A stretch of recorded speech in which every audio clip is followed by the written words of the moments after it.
Did you ever think you would make it? I feel I'm so close I could take sweet victory. I know this life meant for me. Adam, what's your point?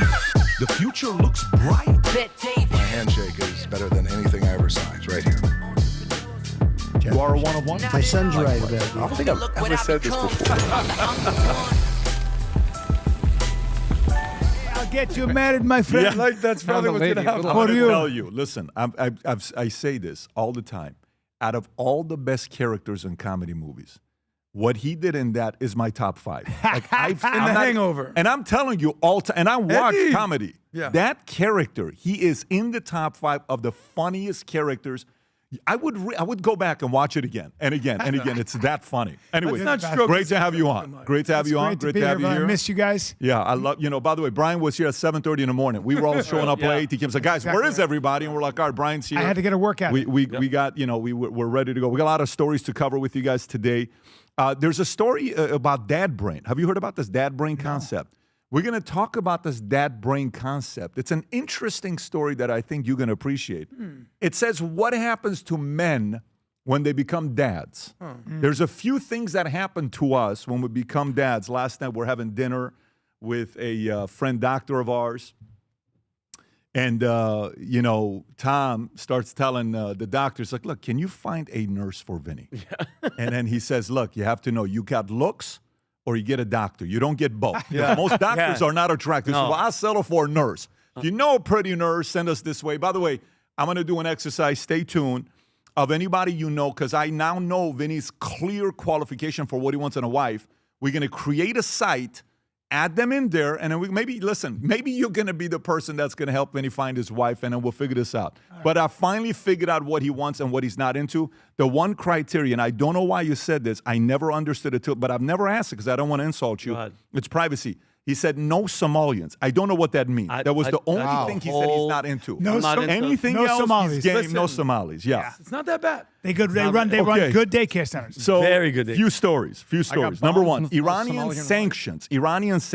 Operation Economic Outcast, trying to destroy Iran economically. Rubio said strikes over sanctions. And the way they're doing it, it's very interesting because Turkey and Pakistan that are tied to the sanctions just did a new trade deal with Iran. So the timing's kind of weird. And I think they're only going after like 3 or 4 different countries. They want to suffocate Iran in ways they've never done it.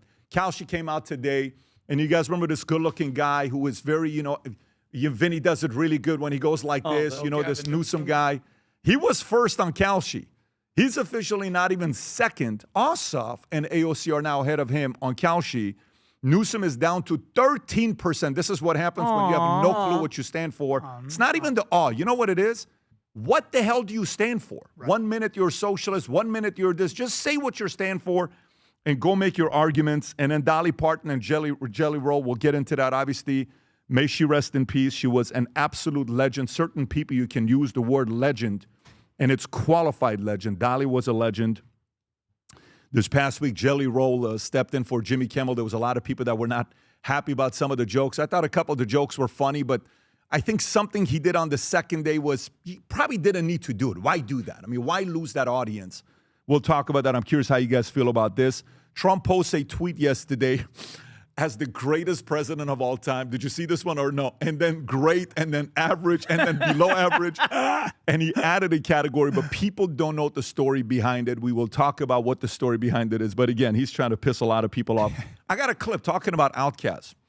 Outkast, Andre 3000, which to me, he's in my top 5. I mean, I can tell you, I listened to Outkast's album over and over and over thousands of times. In a podcast, he explains why men above 45 shouldn't rap. And the way he breaks it down, have you seen this? I haven't seen it. It is the funniest thing. He says, I just want to I want to see how you're going to react to it. It's hilarious. That's great. And then we got a couple other stories here we got to get into. Florida, you guys ready for this? Very weird. Very weird. So they say, hey, Snap all of a sudden cuts back that you can't order soda and all this other stuff. They're changing. Story comes out yesterday that apparently soda sales is down 12 to 13% because of Snap. Crazy. Wait, Snap? What is Snap? So Snap was like the food stamps that were nutrition the assistance the program. ATM cards for food that the so poor people now get? Soda's been impacted because of the changes that you can't just go buy anything. By the way, in Florida, check this out. Florida's the first state. This is a little bit of a weird story. I kept asking Connor, are you sure this is a real story? Watch this. Florida's the first state to prevent folks who get welfare to use that welfare cash to get tattoos, vapes, video games, and porn. Not a terrible idea. Right? I mean, am I being if I'm radical? If I'm giving you money, if I'm giving my kid money, saying don't spend this on porn and video games. Yeah, I mean, listen, it's but think about it's taxpayer money. Yeah, go get a tattoo, Vinny, on taxpayer. Why not? Go smoke some, vape, and go get some video games and watch some porn on the house because on the taxpayers house. just to lower your stress level that you have. Lindsay Clancy, there's a story of a man that says, listen, he called off the wedding because the wife was like, it's not her fault. So the guy's like, wait, what? Yeah, you want to have kids with that? You want me to have kids with you? I'm calling off the wedding. So it was like the runaway bride, except it wasn't, what was the girl's name? Julia Roberts? Ronnie Roberts? It's runaway. It's a man that's running away. Hassan Piker came and said something, which I don't even know if it's a good thing to say, but it's good for the world to hear. He said he loves the fact that everything this, what's this character? Brags El Said is faking moderation to scam voters. He said that. So a little bit of honesty from Hassan Piker to say something like that. Really honest. Maybe we'll react to that. Jesse Waters talked to, what's his name El again? Sayed. Good-looking guy. He's a very well-spoken guy. Doctor. Football player. Yeah, he's got, he's stocky. Yeah. And he asked Jesse if he's circumcised. And Jesse's reaction is like, bro, why are you asking me this private question? But we have to play the clip. I'm curious to know what you guys think. Canadian tariffs. So just so you guys know, if you notice, Tom's a little bit off today and a little bit upset. Pissed. Just so you know, this is Tom's been furious with this whole Canadian tariffs. Now Canada's coming back and they're saying they're not going to provide some electricity, and that's their threat, Carney, and this guy Ford who's playing tough guy. And yesterday, like how we have PBS and NPR. They have CBC. You know what they said yesterday on CBC? Did you hear about this? I think one of them said, kiss my ass. No, on CBC yesterday they said, we can no longer say that 9/11 was a terrorist attack. What? Yesterday on their national TV, that's taxpayer funded, said 9/11 was not a terrorist attack. What? Yesterday. I'll show you the clip. Yeah. Mark Cuban says we need to give more equity to employees and companies, which we agree in, but he says if you don't do it, we should tax them higher, which that's the conversation. Josh Shapiro said something to RFK about measles, and Vinny lost his shit, so we got to react to that. And then maybe we'll get into a couple other stories that we'll get into, but the good news today is we can go for quite some time, so we're going to cover a lot of different stories. Now, here's the big news I want to announce to you guys that a lot of people have been waiting for. Remember earlier this year, we made some adjustments on our merch, and we had certain things that because of the shoes and all this other stuff that was going on. Let me tell you what the big announcement is. We decided we want to take this concept of Future Looks Bright, FLB, to the next level. What do I mean by this? Well, I said instead of vtmerch.com, why don't we, and one of our executives' wives, to be exact, RJ's wife said, why don't you guys go buy the domain FLB.com? I'm like, that's $1 million domain. That's 3 letters. Well, why don't we go buy it? Well, guess what we did? We officially bought FLB.com. We have an entire new collection called the Icon Collection is out, and I'm introducing it to you. Now, I want you to watch the manifesto of what Future Looks Bright really stands for and the amount of thinking we put into this the last 12 months just to launch it to you. And the reason why we're sharing this with you today, you're going to get more stuff that's coming out. A lot of you guys that are going to the vault, you will see all this stuff right there.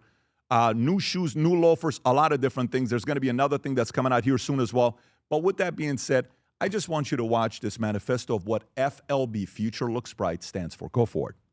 There is a moment when you realize no one is coming to change your life for you. No one is going to hand you clear vision. No one is going to hand you perseverance to not give up.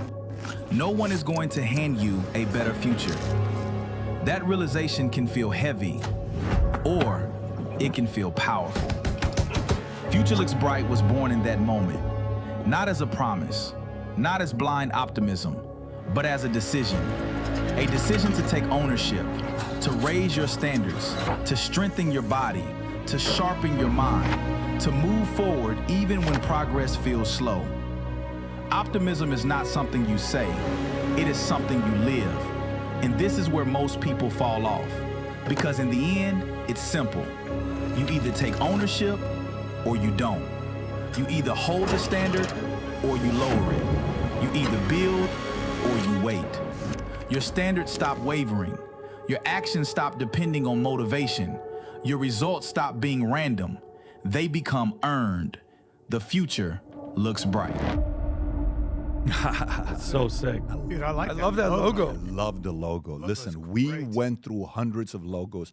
And if you notice, you see the F, go back to you see the F, you see the L, and you see the B, FLB.com. We're so excited about this project. So if you go to FLB.com right now, go to the icon collection, go to the top where you see icon collection right there. Loafers. You have a bunch of new items to go through. The hats, if you go through, there's 5 different colors with the new FLB logo. The shirt quality, ridiculous. Even the basic tees for you to wear and the pants that we have that you can wear regular, casually, or to work on a daily basis. We're so excited about this, and we got a lot of other things that's going to be coming out. So if you want to participate in this, please go to FLB.com. Place your order for yourself, your husband, your sons, and we're excited about this next venture that we're going on with FLB. All right. Having said that, let's get right into it. The first story I want to start off with, I kind of like when we're doing things that's getting people to be healthier. I like that. So there's a story that comes out yesterday talking about SNAP. And we know what SNAP stands for. Tom, can you tell the rest of us what SNAP stands for? SNAP is Supplemental Nutrition Assistance Program, and it's an EBT card that the government gives to people who are on welfare, and the government refills it, and then they can take it into the grocery store and use it. Yeah, and so we, taxpayers, provide that opportunity for folks who are going through challenging times. And, of course, there's a lot of abuse with it. There's a lot of money that's spent. And at the same time, some people said, RFK's like, why don't we not allow people to use SNAP to buy stuff that's not good for them? And so some business owners that make a lot of money off SNAP, school, going out there buying Coke, buying soda, they're like, wait, this is not a good idea. Why are they saying it's not a good idea? Well, then the numbers finally came out. Check this out. This is a Zero Hedge article. They do a great job there. Soda purchases slumped 13% after SNAP sugary drink restrictions. Soda purchase fell 13% after 10 states restricted sugary drink purchases with SNAP funds in 2026 per an August National Bureau of Economic Research study, not yet peer-reviewed, covering about 5,000 SNAP holders. Before the ban, the average SNAP household bought about 185 ounces of soda a month, roughly 15 cans. The 13% drop equals 2 fewer cans, notably household with enough cash to bypass the restrictions still cut soda consumption 18.5%. When states labeled soda unapproved, it acted as a powerful psychological signal. Instead of bypassing the ban with cash, families reconsidered their habits. The sugar impact is unclear, but a 2024 study forecasts up to 20% of soda decline, but a 7% juice increase, meaning just a 7% overall cut in the beverage intake. SNAP distributed $102.6 billion to 42 million families in fiscal 2025. As of August, 23 states have restriction waivers, the first time the USDA has ever granted them. This is massive because now we're seeing the direct impact to businesses just based on 10 states. Imagine this goes to 50 states. Tom, why is this story so important? This is important because there is a direct correlation between obesity and excess sugar intake, and the sodas are part of that. So if we're providing SNAP to people who are unfortunately, in a welfare situation, and you want to help them go in to get, food, fruits, vegetables, and things, you don't want them loading up on soda. Because it leads directly to diabetes. It leads directly now to Medicaid costs for insulin. This is the beginning of where it goes. And you know what? Food companies have lobbyists, big lobbyists, and they work Washington, Pat, and they work the states to get their food onto the SNAP program. Into schools, too, by the way. And to get this, thank you very much, correct? They give you a big fist bump there. From the, see how I just, it's called seasoning. I give a little seasoning. No, yeah. From the husband here of a school teacher who hates the fact that you can see Coke machines in schools because kids will have a sugar crash right after lunch and you're trying to teach them. Exactly. This is good, Pat. This is good because it aims toward they're only buying nutritious stuff, and it got to get in front of big food, there's also big pharma, there's also big food, and they're out there trying to get things onto Snap. Candy bars, sodas, and all that should not be. What do you think about that? But same thing. Look, you've got Oreo that has the deep fried Oreo, just in case you missed. If the Oreo's not enough, let's deep fry it. Now they're coming up with the Oreo. KFC and Oreo did a collab. I don't know if it's very exciting.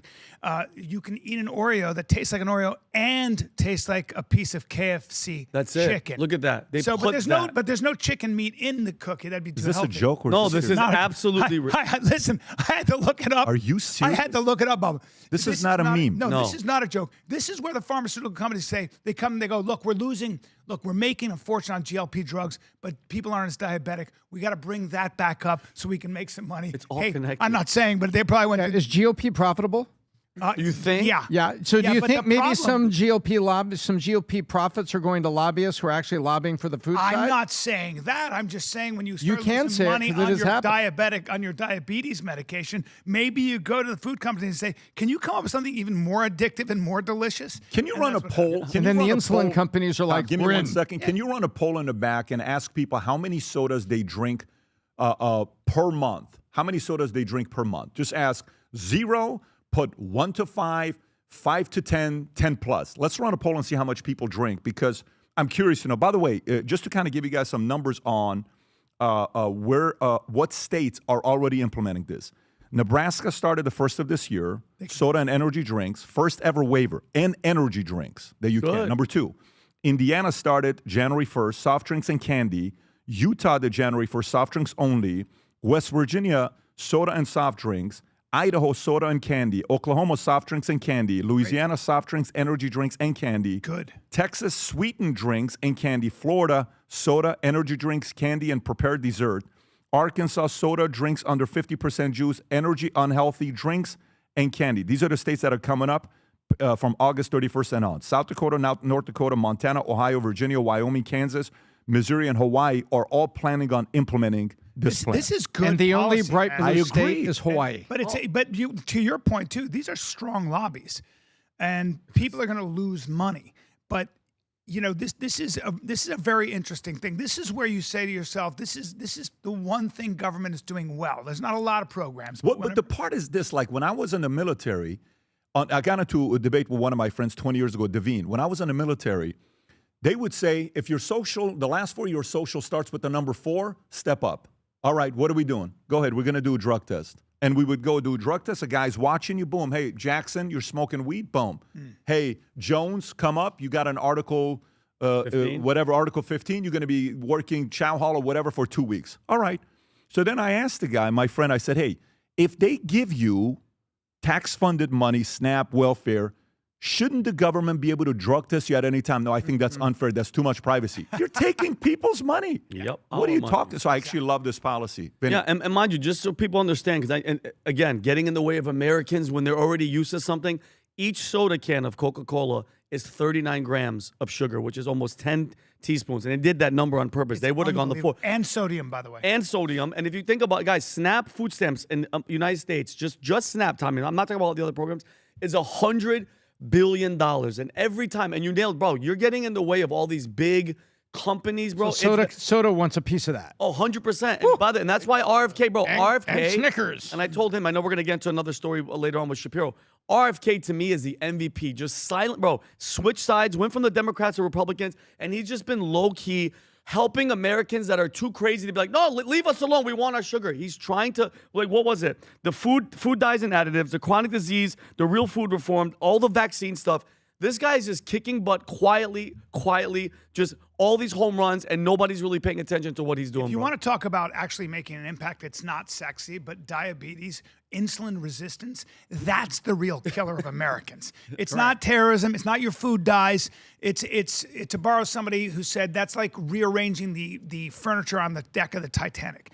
The real threat is insulin resistance. People eat way too much sugar. And oh, by the way, when I say people, let's actually say what it is. It's kids.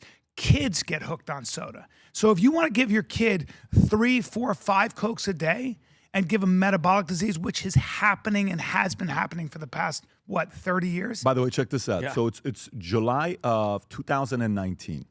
I'm at Breakers hosting a meeting. We're watching some documentary together. And Ian, my CFO, I ask him, he's a runner. He runs 450 miles time at 46 years old. At 46?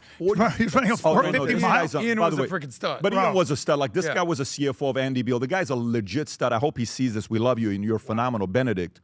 And, you know, he says, I said, so what's your diet? He says, I don't drink soda. I haven't had it for 7 years. I said, stop it. I said, nothing. He says, nothing.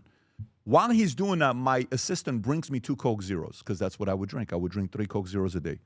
I said, you know what? I'm going to try to see if I can go 7 days without Coke Zero. The last time I had soda was July of 2019 till today. The last time. Yeah. Simplest thing to cut. It's not something complicated. The simplest thing to cut, and you all of a sudden see 3 inches gone here, 2 inches gone here with a simple thing like that. So I actually love this program. Adam, do you have any final thoughts on this? I like the Florida story. Did we get into that? You want me to get into that? Yeah, Let me read the Florida story. That's my favorite part of this whole So let's story. go to the Florida story. So now this SNAP thing, which to us folks, as a taxpayer, you ought to be protective of where your money goes to. We're paying taxes for the services we should see. Watch this one. The great state of Florida becomes the first state to block welfare cash to be used for what? Tattoos, vape, and porn. It's incredible. Wait, what? That's outrageous. People currently use welfare cash for porn. I had no idea about that. I had no idea. When I saw this story, I'm like, tattoos? Tattoos? This has to be a fake story. So Florida is, by the way, this is Fox News reading this article. Florida becomes the first state to impose sweeping limits on welfare cash, blocking EBT cash assistance from buying tattoos, theme park tickets, video games, vaping products, pornography, and even psychic and fortune-telling services. The Trump administration is urging other states to follow HHS, deemed Florida's TANF plan complete Thursday, praising common sense restriction. Taxpayer-funded assistance should help families put food on the table, keep the lights on, purchase clothing, provide their children, and overcome barriers on the path towards independence, says DeSantis. ACF Assistant Secretary Alex J. Adams stressed benefits are not cut. No one loses any of their benefits. If an individual or family is going to come to the government to cover their basic needs, it is the government's expectation that they can be used for those basic needs. The average household gets roughly $250 a month. Florida's Healthy SNAP initiative already barred soda, energy drinks, and candy from food benefits in April. Adam, thoughts? Yeah, like the soda is just a small part of, hey, stop using this money on things that aren't basics. So to me, soda is like under these other things, tattoos, vapes, porn. I mean, you could be buying drugs on this type of stuff. To me, it's ridiculous. But here's my biggest takeaway. The government assistance is not like your daddy's allowance. It's not like, here's money, do whatever you want.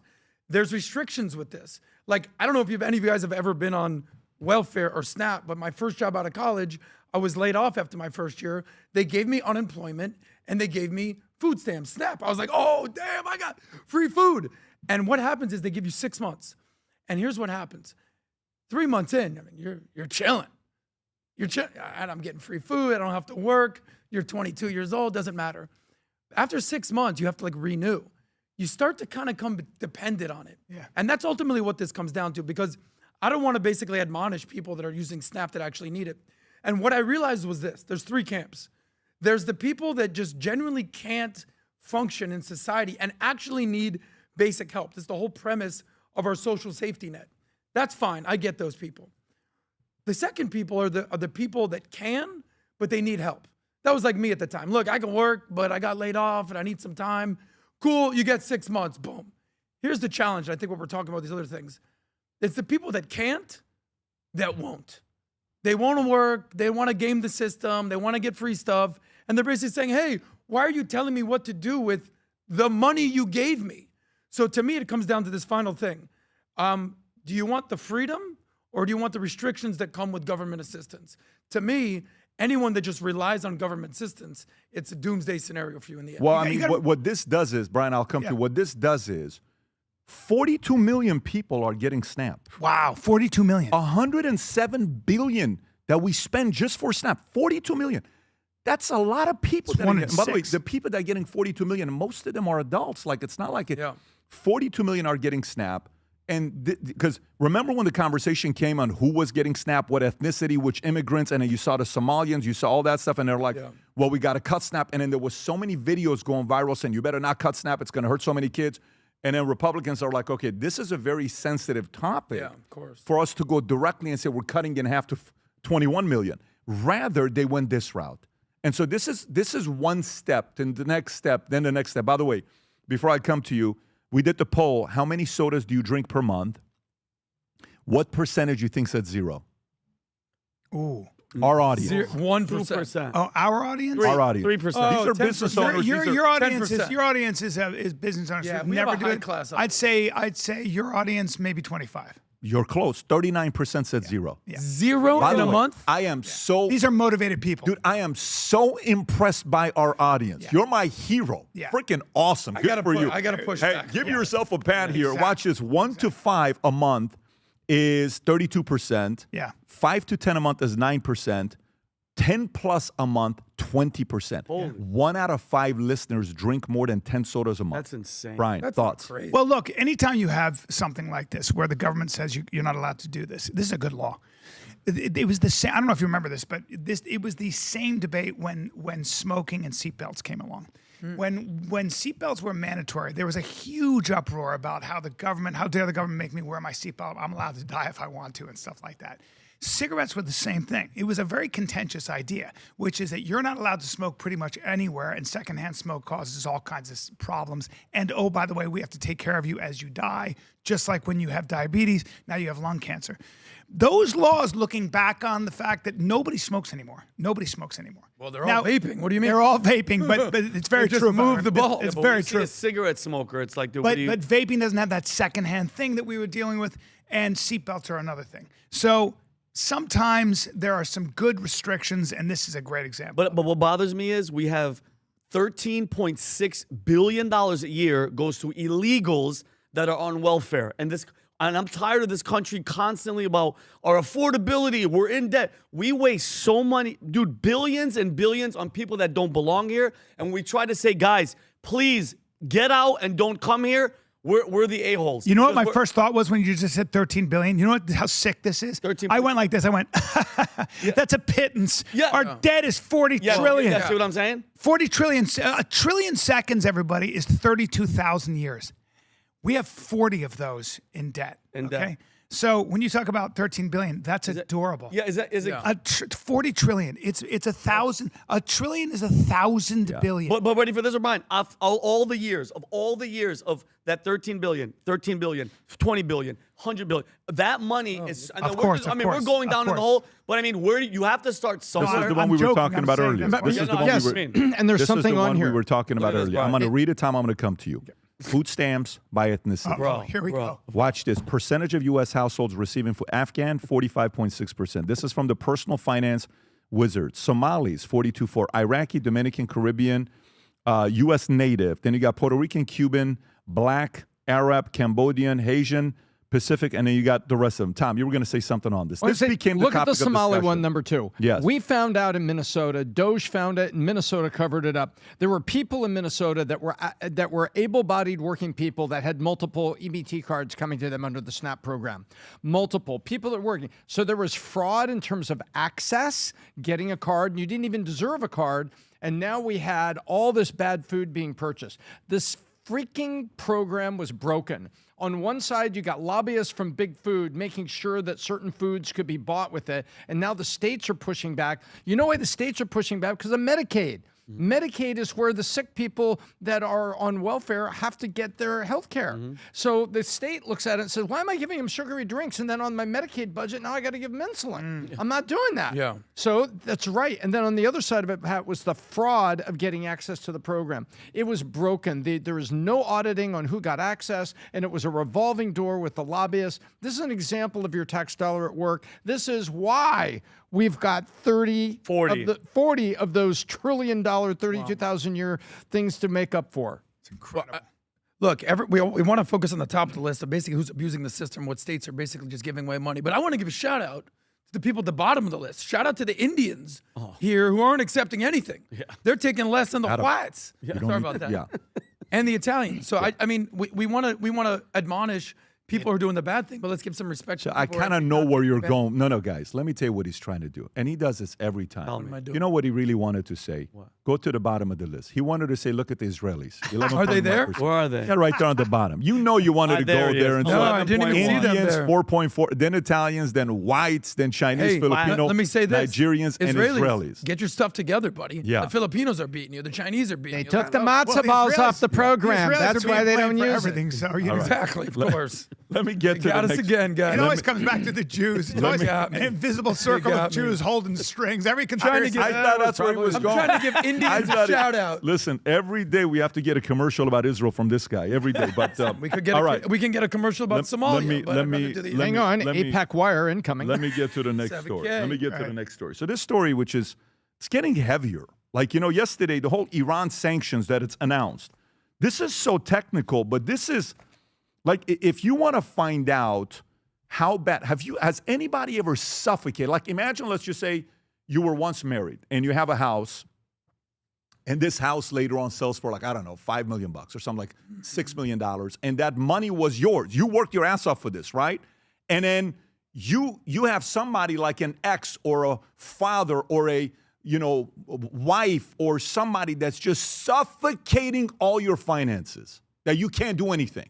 Everything, like when we ran the insurance company, every month we would have some people that would get wages garnished. Why? You didn't pay child support. We would learn everybody who's back on child support payment. That was one of our jobs, that we would get, hey, that man's making all this money. He owes me child support back and this. And then we would work with these husbands, and most of the time it was husbands. What U.S. just did to Iran, they are suffocating a country in ways it's never been suffocated before. And that operation they're calling is Operation Economic Outcast. Nothing to do with the rappers in a past with a C, not a K. This is with a C. It's very important for you to know this. Yeah, but it could so be. Rubio said we are moving away from strikes to sanctions. So what does this mean? Let me get to the story. Do we know what page the story's on? There's like a bunch of them on this. So I'll go one by one on these stories. So Rubio tells allies, U.S. shifting away from strikes to sanctions on Iran. Okay, and how bad is this thing going to be? When Bessent broke it down, Tom, do you want to kind of go through this? Because this thing gets very, very deep, on what direction they're going with this. Tom, I'll come to you first. Well, first of all, they're now just like, you start with sanctions on oil. You can't sell oil, and we're going to blockade you, so you can't send your ships to China with the oil. So we start there. Then we said, and we're also going to the other oil products, so that you can't send fertilizer to China, because fertilizer is a compound that also comes out of oil products. You can't do that. And now they're basically saying, we're going to go off everything. We're going to go cost of living. We're going to go after all of the things that are on there that the people need. Well, my question is, they may be suffocating a country, but do these particular leaders care if the people suffer, and is that going to get them to move? Well, I mean, the part that to me that is very interesting is, I think, Tom, what they're concerned, right? Yesterday I had Ted Cruz here. We did a 3-hour podcast together. He came down and we're talking about some of these trades, tariffs, how it works. Does it work? Does it not work? If you're doing this, and I believe Pakistan and Turkey just signed a trade deal with Iran, and you keep hearing Erdogan, and there's possibility that Israel may do something with Turkey. There's a conflict there that's brewing that people are watching very closely. And then you're going to China and saying, hey, if you choose to do business with Iran, you're not doing any business with us. You don't have to do it. It is not a must. But they're almost using Pakistan. And remember where the negotiation was for the memorandum of Pakistan. It was Pakistan. They were leading it. So this is a very weird direction they're going. They're not just they're telling everybody, I swear to God, if you're an ally with Iran and you help them in any way, I'm not your customer. I'm not your customer. And even deeper levels to possibly not even doing business with the U.S. dollar, which is kind of a little bit of a risk Bessent's taking. Look, there's nobody that knows this business better than Bessent. People forget who Bessent used to work for. He worked for Soros. Guess what? He worked for Soros, He for worked 15 for the years. devil. I didn't know that. Oh, he worked for Soros one time, Big 9 story. years. You didn't know this? I did not know that. Bessent worked for Soros first time for 9 years, second time for 5 or 6 years. Who knows more about currency manipulation than Soros? Oh, man. Nobody. Yeah. Took That's down how the he, Bank of Well, I have a question. But let me wrap this up and I'll just come to you. So to me, The fact that this guy was the chief investment officer for Soros for 5 years, and prior to that, he was with them for 9 years from 91 to 2000. So if they're doing this and Bessent's leading it, guess what we know? The guy's got a lot of experience in doing this. So he's going to know how to suffocate Iran. Now, whether it'll work or not, we'll see. It's going to be tough. Look, China, Iran, 90% of Iran's crude goes to China. China's not independent. Now, here's interesting. There's not a shot. If we're going to actually do this to China and starve China of energy, it ain't happening. There's going to be, they're going to figure a way around that. They need that fertilizer because they can't grow their own food. They are dependent on energy. They're going to get it somewhere. Now, it's interesting to me that the head of the CIA has gone to Russia. Mm-hmm.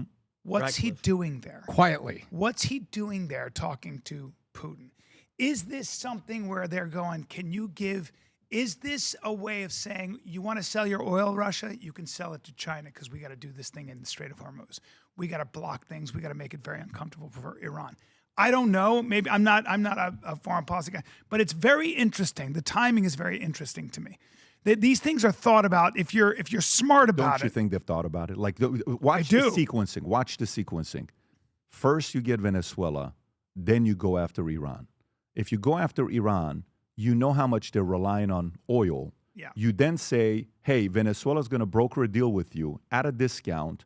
We'll send it to you. China's still going to get their oil. They've thought about this stuff. Let me kind of share with you what the plan looks like. So the U.S. has mapped Iran's network. Bessent says Treasury has mapped nodes, facilitators, and networks Iran uses to sell oil and evade sanctions. So you know what that means. This is kind of like, one of the things Anna Paulina Luna is trying to work on right now, which she's doing a very good job, is she's trying to find out which influencers in America are getting paid by foreign entities and foreign countries. Good. So a lot of times people can create a shell to get the money to get paid to a shell, and then somehow, some way money comes to you and nobody finds out that it came from Qatar or China or whoever. The government's finding out ways to identify and say, these influencers are getting paid. Just tell the world Russia's paying you. Just tell the world Qatar's paying you, which the same way Snap is being held accountable for not getting tattoos. Guess what? We want that, right? This is very important. Let me read this to you one more time. Bessent says Treasury has mapped the nodes, facilitators, and networks Iran uses to sell oil to what? To evade sanctions. Yep. So they're telling you, we know what you're doing to get some of the billionaires in your country that are doing it so it doesn't look like it's you. Kind of like what happened with Huawei many years ago when Huawei's daughter was the CFO who was in Canada doing a deal with Iran, and all of a sudden Trump said on his first term, guess what, Huawei? You can never do business with America, and Huawei left. And this was a $100 billion company. I don't know if you remember this or not. This was a massive story 8 years ago, 9-year time. Do you remember the story? Totally with remember. With the CFO that was the daughter of Huawei came in. And she was in Canada. And, she was in Canada when this happened. And Pat, they're not going to be able to do it. You're not going to be able. The United States is not going to be able to tell Turkey, it's a fair question. China. You're not going to be able to tell these people what to do. They might say, "Okay, yeah, we got you." They need their oil, and the oil's What if flowing. you have a different supply that comes to them from a different place? Well, what if you provide them a different place? Well, you've got to figure out a way to build a pipeline in a hurry. But the Strait of Hormuz is still a crucial waterway. And Iran, the thing that they can do with a tiny drone is all they have to do is hit one ship. And now here's the problem. And it happened yesterday, by the way. Can't get, Yeah. The ship can't get insurance. No company, shipping company is going to go, I'm not putting my ship. This is where U.S. government said, we'll come and do the insurance. Forget about Lloyd's of London. Try that. That's fine. But so now we got to good luck? Well, we Like, got to meaning- escort every ship, and you can still cause a problem with one tiny drone. And the problem is those companies then say, okay, I have to rely on the U.S. military for insurance. I don't. Let me just read the sequence, and I'm going to come to you guys. So watch this. Trump called each of the countries' leader individually. Sure. So he called them and says, guys, this is what we're doing. I need you to back me up. Number 3, Treasury state U.S. military teams then met with their counterparts. This isn't simply OFAC publishing sanctions. Interagency teams are approaching foreign governments and telling them specifically what Washington expected closed. Each country gets its own deadline. Each of them, they have their own set of deadlines of what they need to do.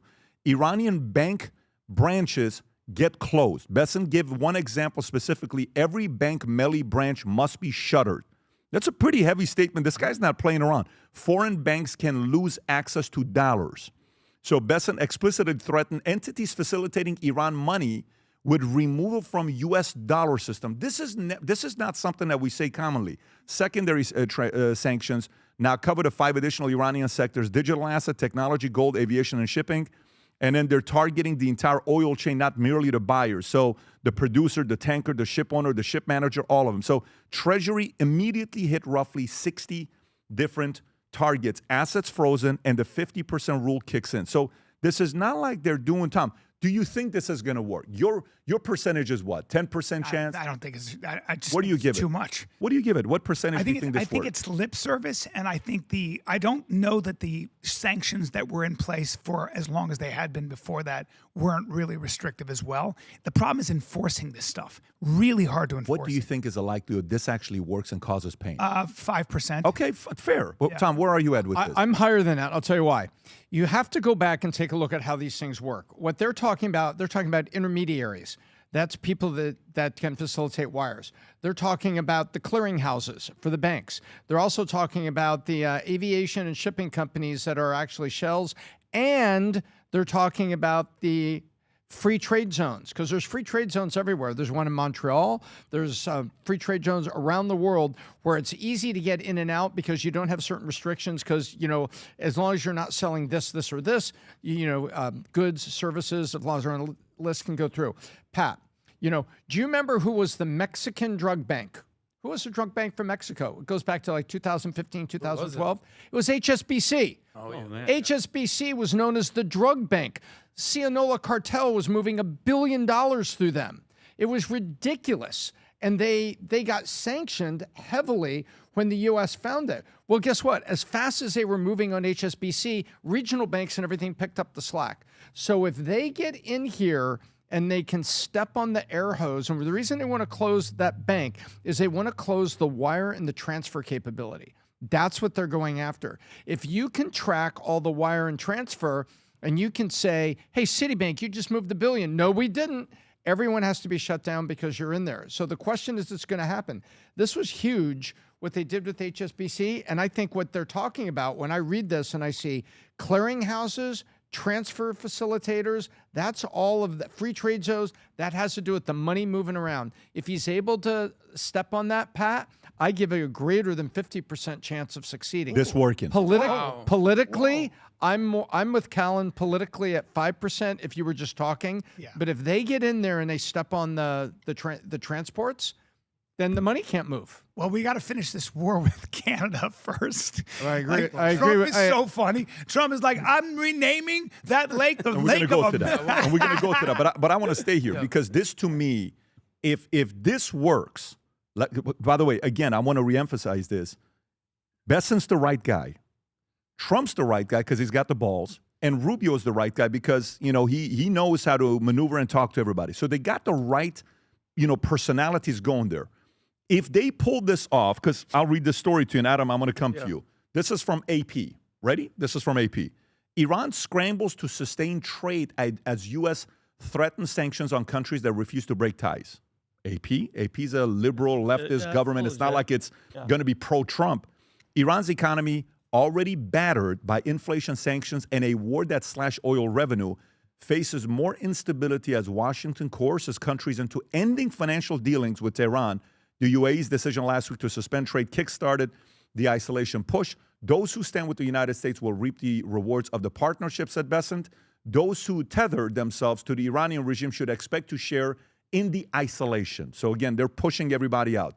Success hinges on China, the main buyer of Iranian oil, which you said earlier. I don't see China playing ball by any means. Said Chatham House fellow David Lubin. Iran exchanged $125 billion in goods in 2024, but the UAE, China, and Turkey supplied nearly 3/4 of their imports. The UAE can be replaced, but the Iranians are openly saying it's not going to happen overnight. Adam. Yeah, I mean, to me, it comes down to one question. Like, how much do you care about your own citizens? Because what we can say about America and Trump cares about his citizens, but he's basically saying, listen, you might have to pay a little bit more at the pump. That's the worst situation. You're going to go from comfortable to a little bit of discomfort. The Iranian regime, you think they care about their own citizens? You think they care that their citizens are struggling to eat? They'll kill 50,000 of them in a weekend if they're even talking back. So to me, this is why I'm kind of with Callan. I'm like, I don't see these guys conceding because these sanctions are supposed to breed concessions. All right, bro, we're going to do this to you. And when we do this, we need you to do this. And here's the reason why. Unless it hits the people in power, it's not going to create a change. Okay, so for instance, all right, in America, the gas prices are a little bit more. Unless it starts affecting the people in power, they're like, all right, so you used to pay $3.50, you're paying $4 now, too bad. But in Iran, I mean, the anguish, the misery index that we talk about, the inflation, the unemployment, but they're just like, we don't care. So what's your point, though? My point is, they don't care about their citizens. So we're asking them to make concessions on things they don't care about. Then you and Callan are on the same page. Are you less than 5% this works? Well, I think a little bit differently. I think after midterms, Trump's not going to care that much about gas prices, and he's going to light them up. So they got about 60 to 90 days to get this thing done before Trump militarily goes back. That's my opinion. Nah, he's not going to light him up. First of all, why wouldn't he light him up? Because he already did. Iran knows a couple things. One is that the Americans do not have an appetite to actually go into Iran. That'd be the dumbest thing in the world. Either does Trump. He's not going to do that. Number two, they can shut the Strait of Hormuz down very easily with a little mischief for a couple grand. Yeah, those not as much. No, I don't know if you saw in the news. Not to cut you off, they just removed all the mines in the Strait of Hormuz. That's fine, but now they have a bargaining chip. Now they can just call. What I'm saying is that the U.S. removed they've got a all couple the cards. Yeah, they got a couple cards. But at the end of the day, look, Iran has that oil. The world needs that oil. The world needs that sulfur. Yeah, and how long? As long as the world needs that, at least there's alternative routes. Sure, I'll talk to you. And they're making alternative in routes. 10 years. In 10 years. I don't know if it's going to take that long. I mean, we're seeing what's going on with the Red Sea. Either way, I'm telling you right now, if China needs that oil, they're going to get that oil. Oh, I don't think China's going to make those things. I think you're talking about let me sanctions. play this clip of what Bessent said threatening China and Iran. Go for it. Financial institutions that facilitate transactions for Iran. Chinese banks have often been talked about being targeted, but we don't see any of those institutions targeted here. Is that something that is coming in this campaign, or is the very delicate trade truce with China something that could prohibit you from going that far and taking that very big step? We want to make clear here today that no one is above the reach of U.S. sanctions. That if they facilitate transactions and are part of the ecosystem that turns Iranian oil into money, into repression, they will be targeted. Okay, so that's that part on what he's saying. He's making it very clear. And I want you to watch the second one. Go forward. And let me be clear, any entity that facilitates money laundering on behalf of Iran will be removed from the U.S. dollar system. The clock just started ticking. This is so you think this is a nothing burger? I think it's lip service. Really? You can't do that. Good luck. What? We're going to get into are we going to really? You think you can sanction China? Well, all right. That symbiotic relationship. I think our symbiotic relationship with China. Oh, well, let's do that to the economy on top of all this other stuff. Enjoy that in the midterms, guys. I mean, it's not like China would release the virus. By the way, how much of the oil China gets you think they get from Iran? I don't know I think I'm asking him. I looked it up. Was it 20, 30%? I know that Iran's 90% of their crude goes to China. For sure. But I don't know what the exact. So those are two different concerns, right? They are. So China only gets 8% of their oil from Iran. Right. So 8% is replaceable. If it was a bigger number, different story. How about the sulfur? How about fertilizer and stuff? Because they have to grow their own food. And then they're shipping the raw materials to create rocket fuel, for those rockets back. Look, I really look back at the HSBC case. They were monitored for 5 years, Pat. 5 years. At the end of the 5 years, nobody was indicted because they said, too big to jail. Right? Too big to fail? Jail, said, like we did there. No, no. That's what they said. They said too big to jail, and they didn't want to destabilize the world banking system. They're stepping over this now because until Bessent nails a large bank and takes them offline, the stock markets are going to price this as a tax, Pat. Do you understand? Because they're going to say, oh, you're going to get that bank will get fined, that bank will get fined, they'll get fined. So that they see that as a tax or a cost in the system. But this is different language. And this is why I say it's 50% chance it's going to work. This is much different language. No U.S. representative, Secretary of State, Secretary of Commerce, Secretary of Treasury, President, Vice President has ever gone to the microphone with this sort of specificity and said, I'm going to take you off the dollar system, means I'm shutting down wires, I'm shutting down access. If they truly close and are aiming at the Iranian bank, Pat, if they truly take them offline, then there's something. But until then, it's going to be treated as a tax by the financial markets. And you go back to HSBC. By the way, it was over $7 billion. By the way, HSBC was the #1 mover of money in and out of Mexico. And they caught the cartels that the teller windows had these square openings where you could slide boxes through. And the Sinaloa cartel's boxes where they would pack their money were the exact dimensions of the teller windows at HSBC. So the question is, has this tactic ever worked in the past before? That's the question. So let me read this to you. We've never been on the end of this. In 2012, U.S. essentially told foreign banks and oil buyers substantially reduce Iranian oil purchases dealings with sanctioned Iranian banks or risk losing access to the U.S. financial system. We've done this before. Yeah. Treasury contacted more than 120 financial institutions and regulators across 60 countries. Treasury says the overwhelming majority changed their practices rather than risk U.S. financial access. The result were dramatic. Iranian crude oil exports fell from 2.5 million barrels a day to 1.5 million barrels a day. That's a 40% decline. By 2014, it fell to 1.1 million barrels a day, 60%. Iran's oil revenue took a huge hit. Treasury later estimated that sanctions cost Iran more than $160 billion in oil revenue in 2012. And here's the part that's relevant to your question. You ready? Yeah. China participated. Wow. That's the biggest factor. So does that change your mind a little bit that this has partly worked in the past before? My instinct always goes to when I hear Bessent start talking about punitive measures, I go to gun control. I just go, man, every time you try to say, I'm going to bring the hammer down, people find a way around these things. And when a country does that, when we start talking geopolitically and we start rattling swords, I'm cynical now because I go, how much is lip service? How much of this is political? How much of this is Trump? And the administration is desperate because what they realize is that they are in a war. We're stuck in Iran, and I wouldn't know how to get out of it. This is a problem. By the way, I don't think you're alone. I think millions of people think the way you do. So there is a community. So I'm skeptical. That's very fair. skeptical. Did you have anything? Well, just to add, and at 50-50, my 50 is with you. Adam said it, and I think Tom mentioned too. This boots up. The only way, Brian, and this is not what we want.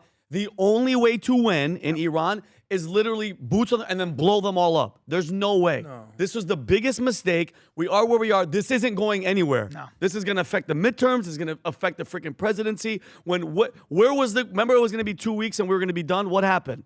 And look where we are. Because they were 6 days away from a nuclear weapon. Oh yeah. Well, we've been hearing that for 30 years. I think I don't believe none of that. I hear you. I think there's two different lanes here. There's militarily, and then there's economically, and then the overarching is strategically. But if they don't, but like you said, if they don't care about the people, they'll starve, and they don't give a damn about the people. I agree. So the only way to do it is to kill everybody. That's the only way. Good luck. Listen. Yeah. Well, that's what I'm saying. I don't want it, but. Yeah.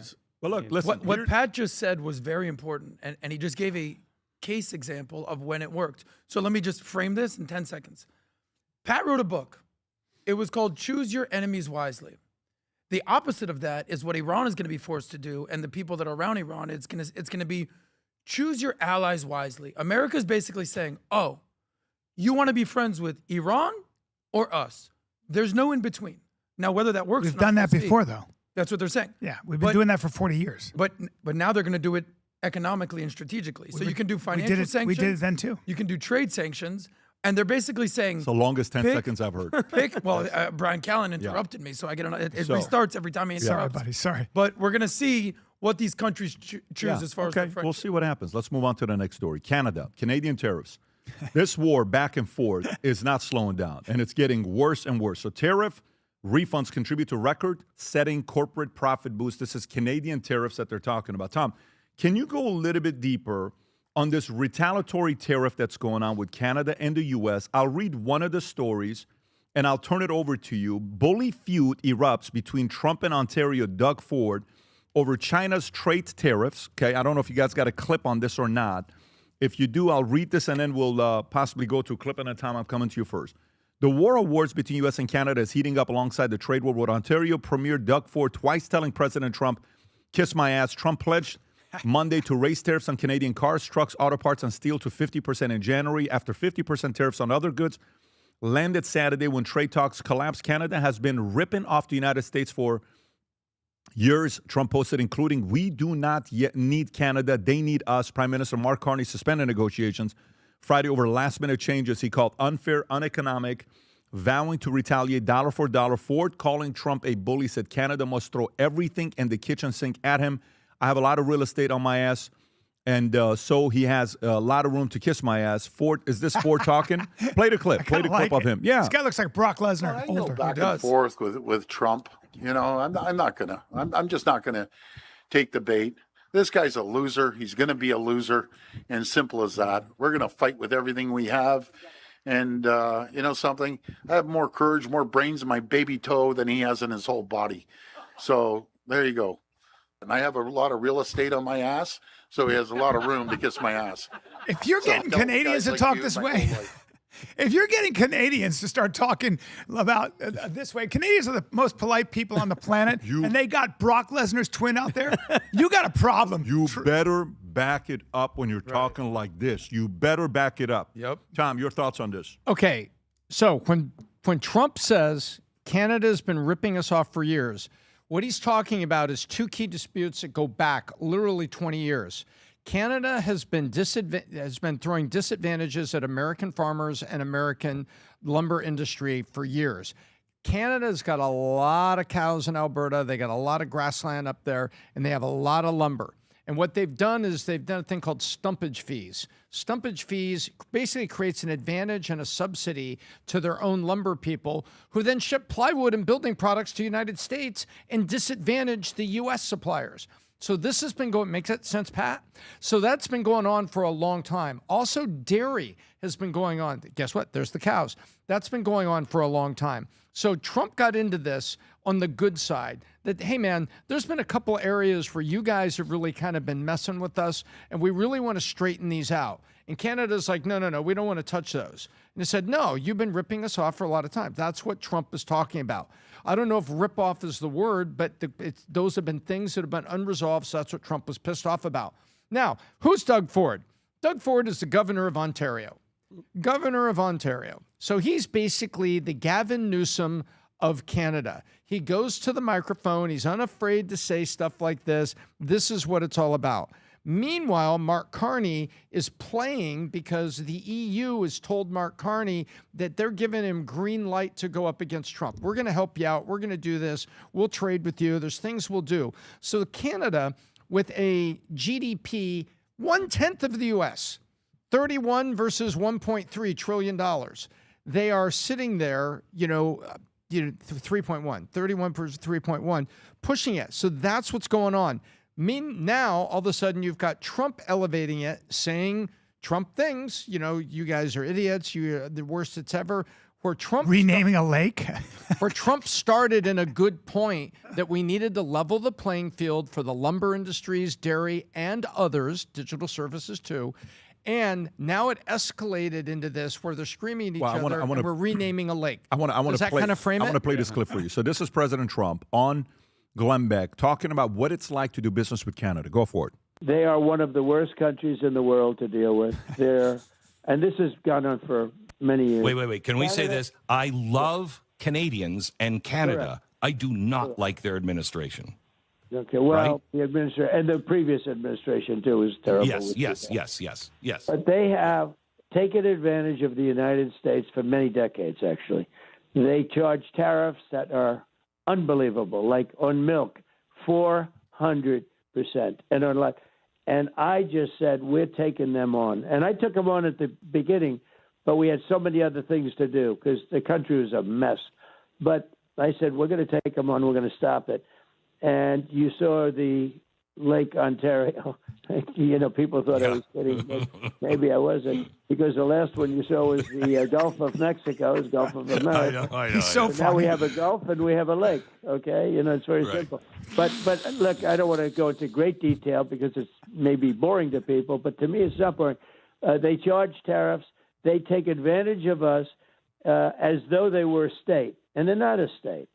And they've taken our car industry, and they've taken our agriculture industry. Yeah. The farmers can't sell anything in there because the tariffs are so enormous, and yet they want to sell in us without any tariffs. So Tom, what do you had think a about what he deal said? You can pause it that right there. What do you think about what he said? He's right. This is what I was talking about. He didn't mention lumber, but lumber and dairy, and he's talking about milk. Those have been two areas that have been going on for a long time, have been unresolved, and they've been giving benefit to Canada.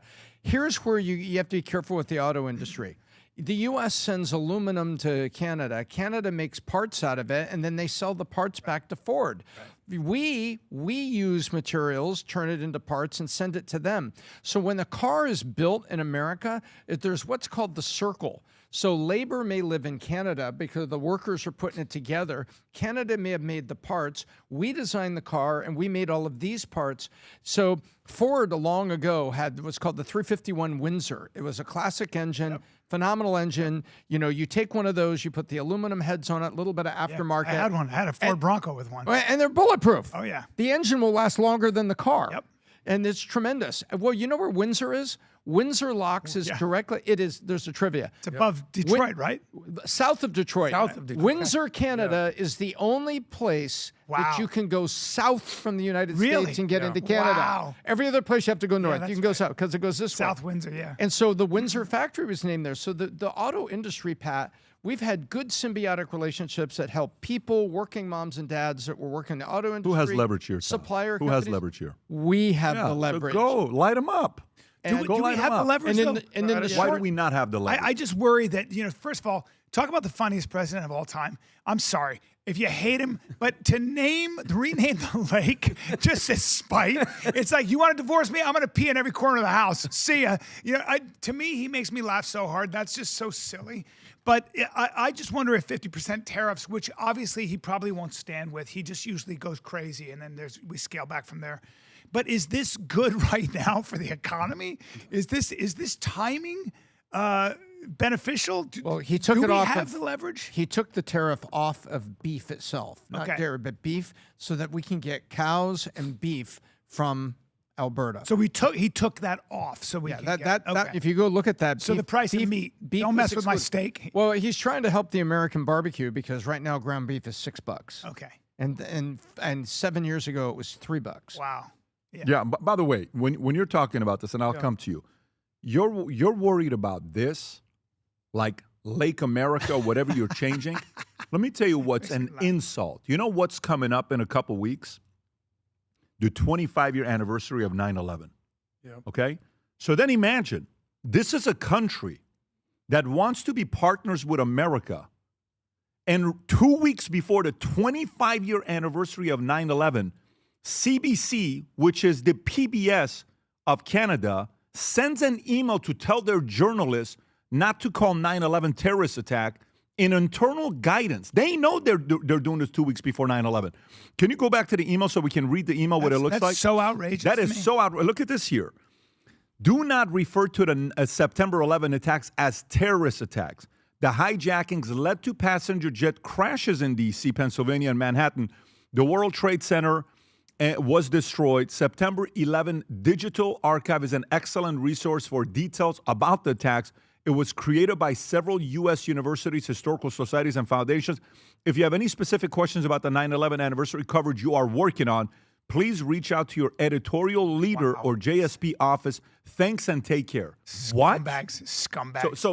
So you're worried about me changing the names to a damn lake, and you want to go out there and the worst event that's happened in America the last 25 years, that the 25-year anniversary is coming up. You have the audacity to say this is not a terrorist attack? What was it then? No What problem. was it? No problem. Yeah. Does this sound like, by the way, this is the part that you have to realize. This is not the CNN of Canada. This is not the ABC of Canada. This is not a blogger. This is not the Breitbart or Daily Wire or Midas Touch. This is the government-funded CBC News sending an email to their people saying 9/11 wasn't a terrorist attack. Incredible. Does that sound like a partner to you? Incredible. Does that sound like a partner to you, or is that an insult, a spit in your face? I'm so glad he's pushing back. I really am so glad he's pushing back. And unless somebody from the government comes up and says, that email is not how we feel about it. If Carney and other leaders start spewing that same rhetoric, saying, yeah, you know what, 9/11 wasn't a terrorist attack, we're not dealing with a partner here. We're just not. It's almost so crazy. I want to think I'm being had. Like it feels like an April Fool's joke. And it's not. It's legit. Well, I want to see what Carney says in response to this. I got to see what they say because Canada's got to make a statement. Well, I'll tell you what Carney said about this. They get $1.5 billion. So CBC operates on a budget of about $1.5 billion a year. Apparently, $450 million of that is from advertising. They raise advertising revenue just like any media company. You pay to put an ad on. The rest comes from the government of Canada, and Mark Carney just gave them a 10% increase. So there you go. He probably did that beforehand, I'm hoping, but I don't know. What's the date on that email? Can you tell me exactly when the date on that email is that they sent? Can you go back to the Fox article that you have and see if it tells you what is the date of that email? Canadian broadcasting on Thursday. On Thursday, yesterday. This memo is yesterday. So the timing. They defended it. And they defended it. And they defended it. Politically? Wow. Because they were politically and emotionally loaded. You mean the truth. The truth is politically and emotionally loaded. Yes, so is killing over 3,000 of my citizens. Mm-hmm. Sure. That is pretty wild. That is, by the way, 4.9% of Canada's Muslim population, 1.8 million, and climbing. So who knows if there was any motive there, but this is pretty wild. Cowards. I look at this as purely political because I'm trying to. What I would do in this situation is put myself in Canada's shoes because obviously we're thinking as Americans, we're like, who the hell are these guys? Piece of crap! How dare you? Which that sentiment is downright accurate, and if not more disgusting than that. But I'm putting myself in Canada's shoes. So Trump is hugely unpopular in Canada. I like what Glenn Beck said when he goes, "Listen, I love the Canadian people. The government is what I got a problem with. And that's why I want to focus here." So Tom talked about Windsor. My dad's from Detroit. I would go to Windsor in a half hour. So talk about intertwining. Mm-hmm. And by the way, we're talking about midterms because Canada's basically saying we got 2-3 months. We think that Trump is going to lose the House. So at that point, we'll have more leverage. Boom. And then what is the state that's up for grabs that's right on the Canadian border? Michigan, this guy Al-Sayed. So they're basically saying, what kind of pain can we sustain? We talk about short-term pain for long-term gain. They're saying, we'll pay the price. Economically, our citizens are going to have to pay more money. We're going to deal with it in tariffs. But we're going to hopefully have Trump lose politically. And that's why this guy Doug Ford is talking tough, kiss my ass. He's the bad cop. He's just a governor, but he's the bad cop at the microphone. At the end of the day, they're betting that Trump's going to lose the midterms, that they're going to come out with more leverage in 2 to 3 months. That's why they're talking tough. They're not actually tough. They're talking tough. And they're basically saying, mess with us. We're going to do our best to make sure you lose Michigan. So Canada ain't stupid. The government's woke, but they're not stupid. Oh, but for you to come out and have the audacity to say 9/11 wasn't a terrorist attack? Yeah. Now that I think Americans need to turn that into a bigger deal. Yeah. Americans need to turn that into a bigger deal. That's not a small left, right, center. I don't care where you lie. You have to turn that into a bigger deal. And the 25 years coming up, that's not acceptable. Why do you think they would do something? Oh, you know what I would do? Yeah. I would call Carney and have my team call out to them and said, if this apology doesn't come from the top and you don't clarify, we don't even want to talk to you, nothing. If from the top you don't come out and say the comments of CBC is not the comments of us, and clarify and make that phone call and they change their position. Right. And I want that today. We have a very big problem. So I like how he's pushing the envelope. All right, let me get to the next story. Next story, we got a bunch of other stories to get into, but the next story I want to get into is Lindsay Clancy's latest story. I don't know if you guys are following what's going on with this, but the latest story is, husband speaks out. I think it's Patrick Clancy comes out, great first name. And he's talking about, he breaks silence on the conspiracy theories surrounding children's death. This is a story written by Daily Wire. Patrick Clancy breaks silence. And there was a guy that was about to get married to a girl, calls off the wedding because his girl, soon-to-be wife, was supported. We'll get to that as well, but let me read this to you. Patrick Clancy responded Tuesday to online conspiracy theories tying him to the murders of his 3 children, even though his ex-wife, Lindsay Clancy, acknowledged committing the crimes. The facts are indisputable. Patrick Clancy has suffered an unspeakable and unimaginable loss. Attorney Howard Cooper said in a statement warning that those spreading false theories from minor influencers to major celebrities should be on notice that their false defamatory statements have caused real-life consequences. Hundreds of TikTokers videos with millions of views link Patrick to killing one claims without evidence he was the male voice Lindsay heard. Actress Lisa Rinna posted a video claiming her therapist agreed Patrick did it. Patrick did it because, you know, I also heard that women typically don't strangle. Lindsay Clancy has pleaded not guilty to murdering Cora, 5-year-old, Dawson, 3-year-old, and Callan, 8 months, but her defense concedes she strangled them, arguing insanity. Vinny. Oh, I mean, it's unbelievable. First of all, yesterday was the closing arguments, and I found out 75% of the jurors are women. So you can already imagine where this is going to go. But the prosecution said that Lindsay, this is the gist of the case. She knew what she was doing, and they pointed out her behavior before the killing as evidence that she was thinking clearly and making rational decisions. The defense is saying, obviously, severe mental problems and not responsible. But then a forensic psychiatrist, Pat, testified and said there was 2 of them. One of them said it's very unusual that the voice that she's claiming that she was hearing stopped after she strangled the youngest son, okay, Callan. The voice supposedly told her to kill the children, and then once they were dead, the voice stopped. Okay, so think about that. And I keep asking myself, Brian, I want to know what you guys think. If a father did this, guys, okay, would people, a male, would they be bending over backwards, turning him into the freaking victim? Would thousands of men be lining up, Adam? And I love that. I know because we had this conversation, standing outside the courtroom screaming, it's because it's his testosterone, or he was in the military. Yes, PTSD. Give him a break. The hell with, it was the wife. It was the wife. Absolutely not. When a guy kills his freaking family, nobody's outside wearing blue shirts praising him. Do you guys remember? I just remembered this. Chris Benoit. Yeah. The WWF, when it was WF. Yep. This guy killed his wife, his 7-year-old son, and then killed himself. Okay, afterwards, and then they found out with the investigation, he had major brain damage, CTE. He had millions of fans. Guess how many of them were lining up anywhere praising? 0. Right. 0. He killed his freaking family. End of story. All right, and we talked about this earlier today. What bothers me about this entire thing, and Connor, if you could please have the photo ready with this case, Brian, is not I don't want none of that. Somewhere along this conversation became all about her mental health, her medication, Lindsay this, Lindsay suffering. This is what I want people to understand, okay? Nobody's talking about them.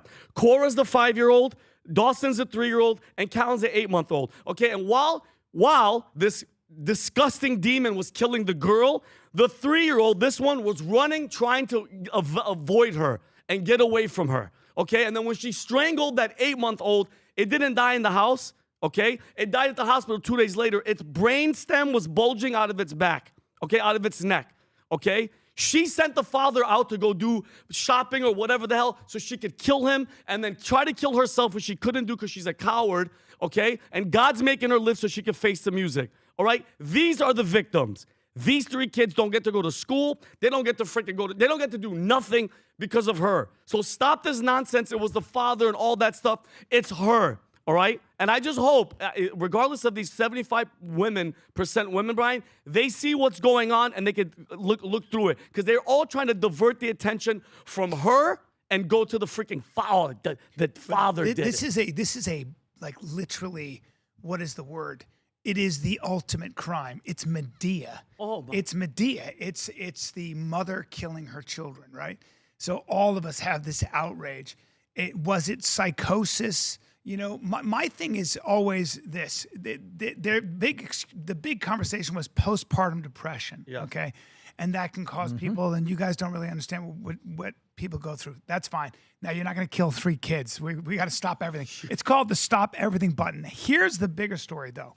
I will say that whether she goes to a hospital for the insane or a jail, I'm actually not concerned with that. We all want punishment. These children tragically are gone. This woman is going to have to live in her own hell, blah, blah, blah. Take a look at how many medications she was on. Did you look at this list? 13? But at the time, 6, and yesterday I saw some reports though that the amount that she was on that when they tested her blood isn't. I don't know. I don't. But it wasn't. She at the time she wasn't at the limit, and they've broken it. They broke it down through Correct. I'm sorry. The prosecution was saying from doctors, because a bunch of doctors were on the stand, that at the time when they tested her blood, it wasn't at levels to make her go crazy. And I understand, bro, years and the postpartum and all that stuff. But this is, and I love that you said that, Brian, the timeout. She killed them, ran around, chased them. A psychiatrist is saying this voice in the head, and then it stops happening. Blame it on everybody else except for her. And I don't know about you guys. The face that she made when she looked at the jury and she gave them this freaking look, bro, I put myself in the kids looking at the mom going, oh my God, mommy is killing us. Yeah. It's killing my brother and killing my sister, and I'm next. It's the ultimate crime. I mean, I don't know what to say, but it's the ultimate horror. But would it bother you though, Brian? We all want accountability. We're huge, especially here about accountability. Would you be comfortable if she does this insanity, whatever, goes into a clinic for 2-3 years, and then she's out? No. I would not be. No, I'm not okay with that at Okay, all. well, that's a big possibility. My thing about this is that psychosis is real, and there are people. I have a friend who's kind of well-known guy. His wife's mother was a wonderful lady. Started taking SSRIs. All right. Dude, she killed the 9-year-old nephew, her husband, and herself, and she was 80. She just lost her mind. Holy shit. They came home, and it was a massacre. So we know these things happen. I do believe she was clearly, whether she's evil or not, a whole different story. I believe in good and evil, but this was somebody who was out of their mind to do this, out of their mind. I don't think you can be let out. I know the worry is like, oh, well, 3 years now, I'm healed. No, sorry. Yeah, that's a You think she possibility. deserves a death penalty? Retribution. For Pat, let me explain something to you. Yep.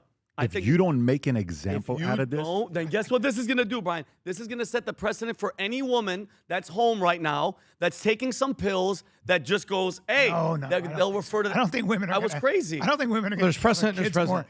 You break down the mean, facts. What are the facts? The facts is, we've said it, postpartum depression is very real and needs to be diagnosed properly and treated.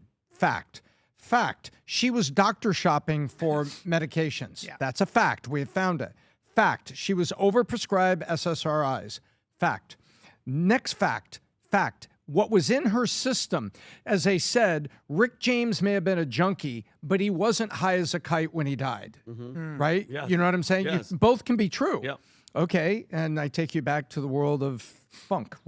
So she may have been in possession of multiple scripts, doctor shopping, and overprescribed. She was not under the influence at that level when this happened. So now we get to number 4. Fact. She's in a U.S. court of law, and we're all waiting to see, will a jury see a guilty person trying to use postpartum depression and medications as her alibi in her defense? And is that going to win, or are we going to say, sorry, you may have had these things here, but you are responsible for the death, and you are going to suffer these consequences? People are outside there, and I'm going to take heat from about to say, people out there are defending her in the name of postpartum depression when they should be calling attention to postpartum depression so we can get proper treatment for people. They're calling her innocent. They don't even care about the kids. They don't really care about her, meaning they don't really know them. They don't know them, but they're out there in the name of postpartum depression. It's like the people that were at the Floyd riots that they didn't even know who George Floyd was, taking advantage of the situation and levering up. This is how I see it. I just don't know how much we know about the human brain. I don't know. Well, that's for me, I'm like, look, I believe in punishment. Whether she should be in a hospital or jail, I don't know. That'll be decided.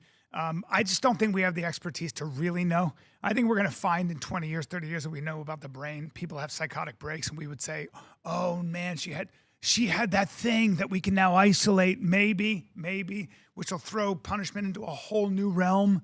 I don't know, man. Well, we've done research on things like know. CTE, and now we know what football players are suffering with. Adam, go for it. Look, at the end of the day, I just think that people are responsible for their own actions.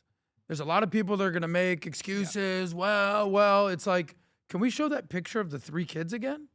Yeah. This mother murdered her 3 kids. Indisputable. Why it happened, what happened. Those were her actions. and she's going to pay the price for that. And what I'm seeing right now is, and I brought up this book before, Men Are From Mars, Women Are From Venus. You've written a book about having logic, but also having emotion. You need both. But at the end of the day, emotion is all I feel. The online world is I feel about this, I feel like this. You know what's going to happen? The court, who's going to use evidence, there's no feeling. Right. They're going to come in and say, boom, guilty. And then here's my opinion. All the people who are living in bizarro world with their feelings, here's what's going to happen. Luigi Mangione, not a hero, guilty. Lindsay Clancy, not a nice person, guilty.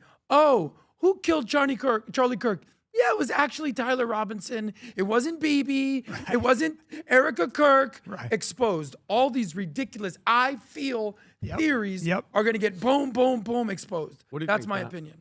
Yeah. So to me, this is disturbing to watch. I cannot even tell you how disturbing this is to me for me to watch. I think she deserves a death penalty. It's not even a question about it. Sometimes you need to make an example of it, and some people can call me extreme. I really couldn't care less what you think if this is extreme. You do anything to these kids, they don't deserve something like this. We got to make an example. Number two, this guy here, folks, it's so important who you marry.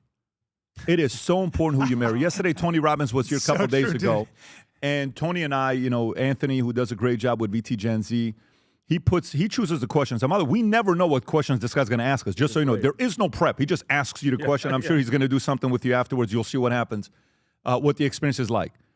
This story right here has gone viral. My brother, whom gets married in 2 weeks, sent the entire family and hers a group chat saying he is calling off the wedding because his fiance says she supported Lindsay Clancy on Friday. And if you look at the tweet, if you want to pull up the tweet, so you're really breaking up with me over an effing opinion? I'm not breaking up with you over an opinion. I'm breaking up with you because that opinion showed me a fundamental difference in our values. I can have compassion for someone struggling mentally without excusing what happened to those children. If I'm choosing someone to potentially be the mother of my kids, I need to trust their judgment completely, especially when it comes down to protecting them. What you said created a doubt in me that I can't ignore or gamble my future. I like this dude, bro. Hey, listen, he's facing the music now because he's going to face the music later on when half his wealth is on the line. I always say to young people, man, be ruthless about who you choose as a mate. It's going to make all the difference. Yeah, we were just talking about it's the most important decision of your life. Wife, when you guys were at the house and we were hanging out, what a beautiful, great soul, chill, understands your personality. It was amazing. When you see somebody marrying the right person, you're just like, good for you. One of the greatest gifts. She was solid. Like the one thing about my wife, smart and solid. Just like her feet were on the ground. Just grounded human being. And psychologically. By the way, you feel that. Yes. You feel. Sometimes you meet a guy with going like, oh my God. I went to a wedding one time. And at this wedding, they were doing the, what do you call it? The horror? No, you know how they stand back to back? Who's the better cook? Who's the better dancer? Who's the better this? Who's the better that? And Jen and I are at this wedding, and it's who wears the pants in the house. She raised her hands. The lady. And I know this guy's an alpha. Yeah. Cooked. And all I did is I just looked at his face. My wife would never do that to me. I looked at his face, and you know what I saw? I'm like, wow. Yeah. He is embarrassed. He is pissed off. He is annoyed, but he's acting like he's okay because it's funny, and it's not. Nah. I got in the car. I said, there's no way this is going to work out. This guy's a man's man, and he's compromising himself, and he knows he's not happy. By the way, the guy remarried to a beautiful, beautiful girl. He is so happy. He's on cloud 9. They have a beautiful family. I hope they have 10 kids together. Right. But the wrong girl can destroy your life. And men have to nowadays, you actually have to, like when you're going through the interview process of who you marry, believe it or not, if I'm dating a girl today, I would ask and say, what do you think about this?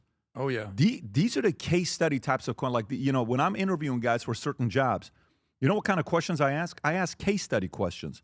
Let's just say XYZ were to happen, what would you do? Like we had a whole COVID, at the beginning of COVID, we had some HR girl that was chaotic with the way she would handle it. Everything was 10. Everything that would happen, she would go to 10. We have to shut down the department. Everybody go home. I'm like, bro, relax, buddy. Wow. Relax, buddy. Yeah. So then, we started replacing and looking for another HR person. You know how I would interview? So, John, let's just say an employee in one of the departments is coughing, goes and gets tested positive for COVID. What do? What are your next 5 moves? Oh, send everybody home. Oh, okay, cool. That's what you would do. That's the responsible thing to do. All right, fantastic. We're not hiring you. No. You're too extreme. No. What would you do? Let everybody go back to work and have them come back and work. You're also extreme.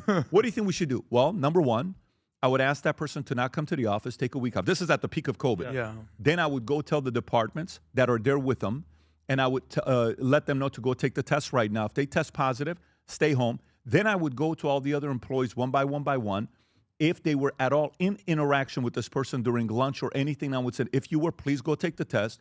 And then we would go back to business. That's what I would do. There you go. Thank you for that reasonable answer. Yeah. Boys, men, ask these types of questions. Ladies, you also got to ask some of these types of questions. Well, the So questions kudos are to going this to come guy. up. Yeah. Eventually, you're going to have to face the music. But if you say she's beautiful, but I love her, Brian. Oh, God. But I love her, Brian. Yeah, right. She's so That don't cut awesome. it. She's got a That don't beautiful cut it, butt. buddy. I just love the body. She's got a beautiful face. Rogan called it voodoo ponani.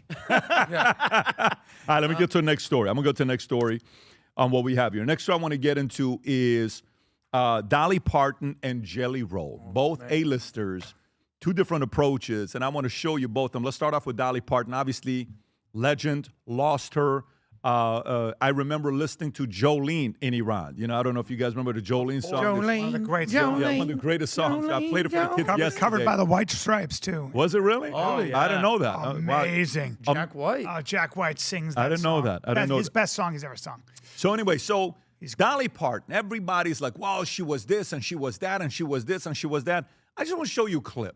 This is when Dolly Parton was asked about Donald Trump to criticize. The media was trying to get her to criticize. And look at the way she handled herself. Go for it. I just don't get into that. And so if you are deciding you may want to ask me something more serious, don't, because I'm not going to answer it. Smart. We have a president of the United States who said those things on that bus. I'm not addressing that. I do not get into that. Of course, I have my opinion about everybody and everything. But I learned a long time ago, keep your damn mouth shut if you want to stay in show business. I'm not in politics. I'm an entertainer. I love her. She yet you're is also a role disciplined. You're Yes, also a I role am. model. That's why I don't talk about people. She was all she was. You know how prolific songwriter she was? Do you know how special an artist this human being was? She wrote songs. Any musician will tell you they are in awe of her ability to write songs. She's been writing songs since she came up so poor. I think she came up in the coal mines. I mean, they had no money. None of them did. And I think she came from a family of, see how many kids were in her family? 7. I think. But this gal from such an early age literally said, I'm going to be a songwriter. I'm going to be a singer. And she is a special talent. Like Patrick, I'm talking about the kind of songwriter 11. 6 kids brothers, 5 sisters. came from nothing. That's All so they had cool. was I Jesus. love that. They had Jesus. And they had Are you joking or are you being serious? I'm not But joking. They had Jesus. They had Jesus. They had a small church that they would go to. And that's how she came up with those iron fast values. And all she said is, I'm going to create my way out of this problem. She became one of the great American songwriters that so many other artists cover. You should take a look at all the other songs she's written for other artists. It's astonishing. And kept her class. And Donald Trump said the greatest thing, total Trumpian answer. He goes, she liked me. That was his eulogy. Yeah, she liked me. But she was a special soul, man. I saw something on social yesterday. You prompted this thought about the song "I Will Always Love You." Okay, so check this out. One of the greatest business decision in music history ever, and the song was "I Will Always Love You." Dolly Parton wrote in 1973, Vinny. So this validates what he's saying. As a farewell to her longtime music partner and mentor, Porter Wagner, she wasn't writing a romantic breakup. She was telling Wagner essentially, I love and appreciate you, but I need to leave and build my own career. Wow. Her recording reached #1 in the country in 1974. Then Elvis reaches out and wanted to record it. Dolly was ecstatic. This is Elvis. It's 1973. Elvis had apparently already worked up his version, and Dolly was invited to attend the recording session, Vinny. But the day before the session, Elvis's manager, you know, the famous Colonel Tom Parker, called Dolly with a condition. Elvis generally wouldn't record a song unless his side received publishing rights, and in this case, at least 50% of the publishing. Dolly refused. That was incredibly difficult because having Elvis record your song in the 70s could transform a songwriter's career. Dolly later said she cried all night because she desperately wanted to hear Elvis sing it. Think about the business That's mind. right. The But long-term she thinking. considered the song one of the most valuable copyrights in her publishing company and wanted to preserve it for herself. And then comes the incredible payoff. 20 years later, Whitney Houston in the movie Bodyguard in 1992. Crushed it. Her version became an absolute monster. 14 weeks at #1 on Billboard Hot 100. It eventually sold 20 million copies worldwide.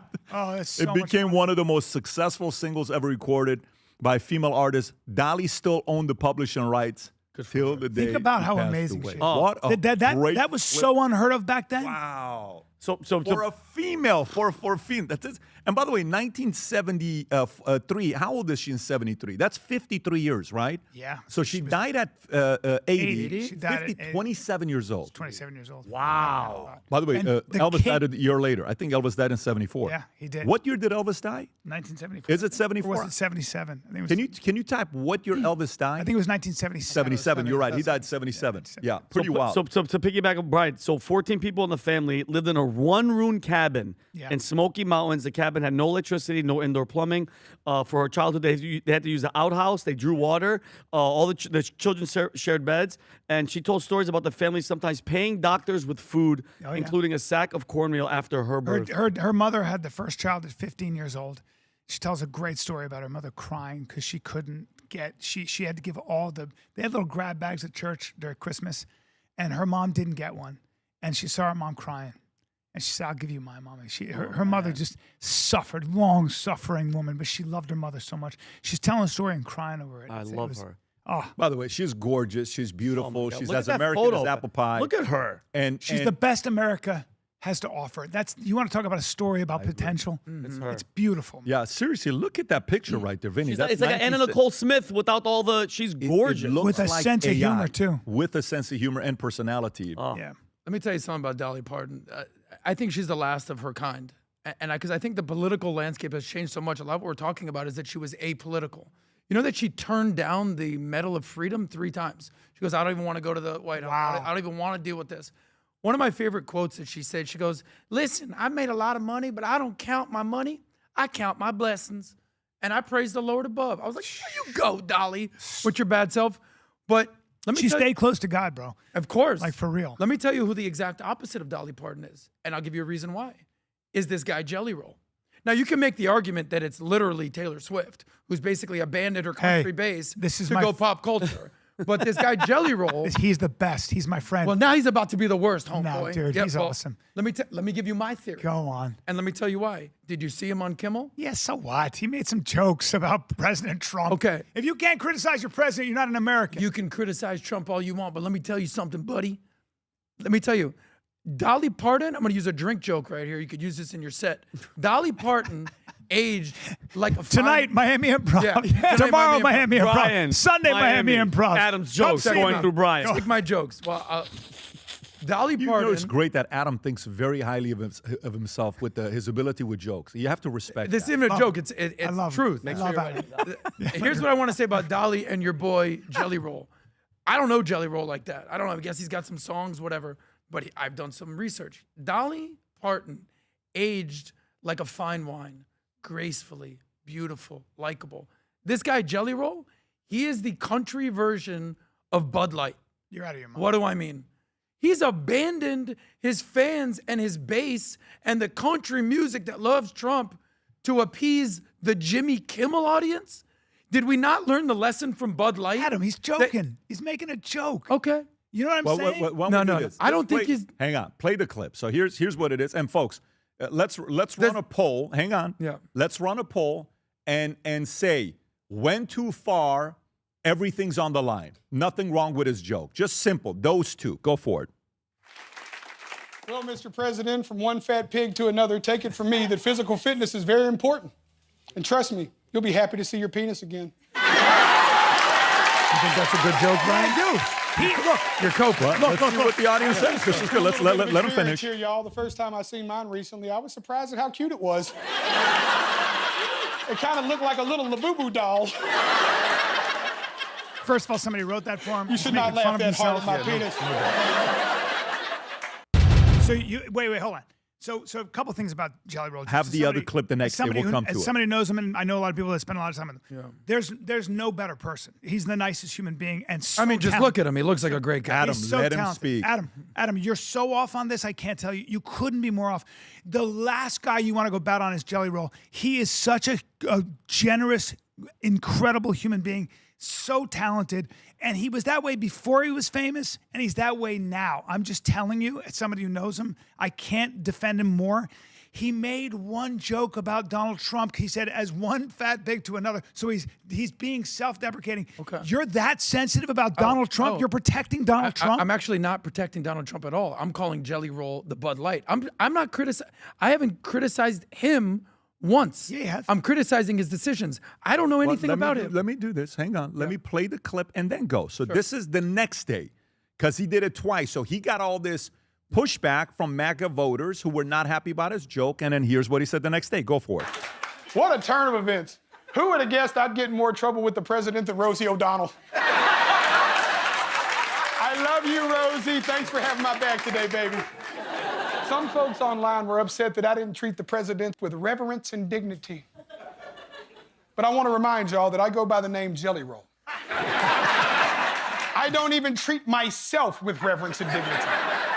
One day I looked in the mirror and said, you, my friend, are a pastry. Frankly, I think most people were just surprised that I had any opinions at all.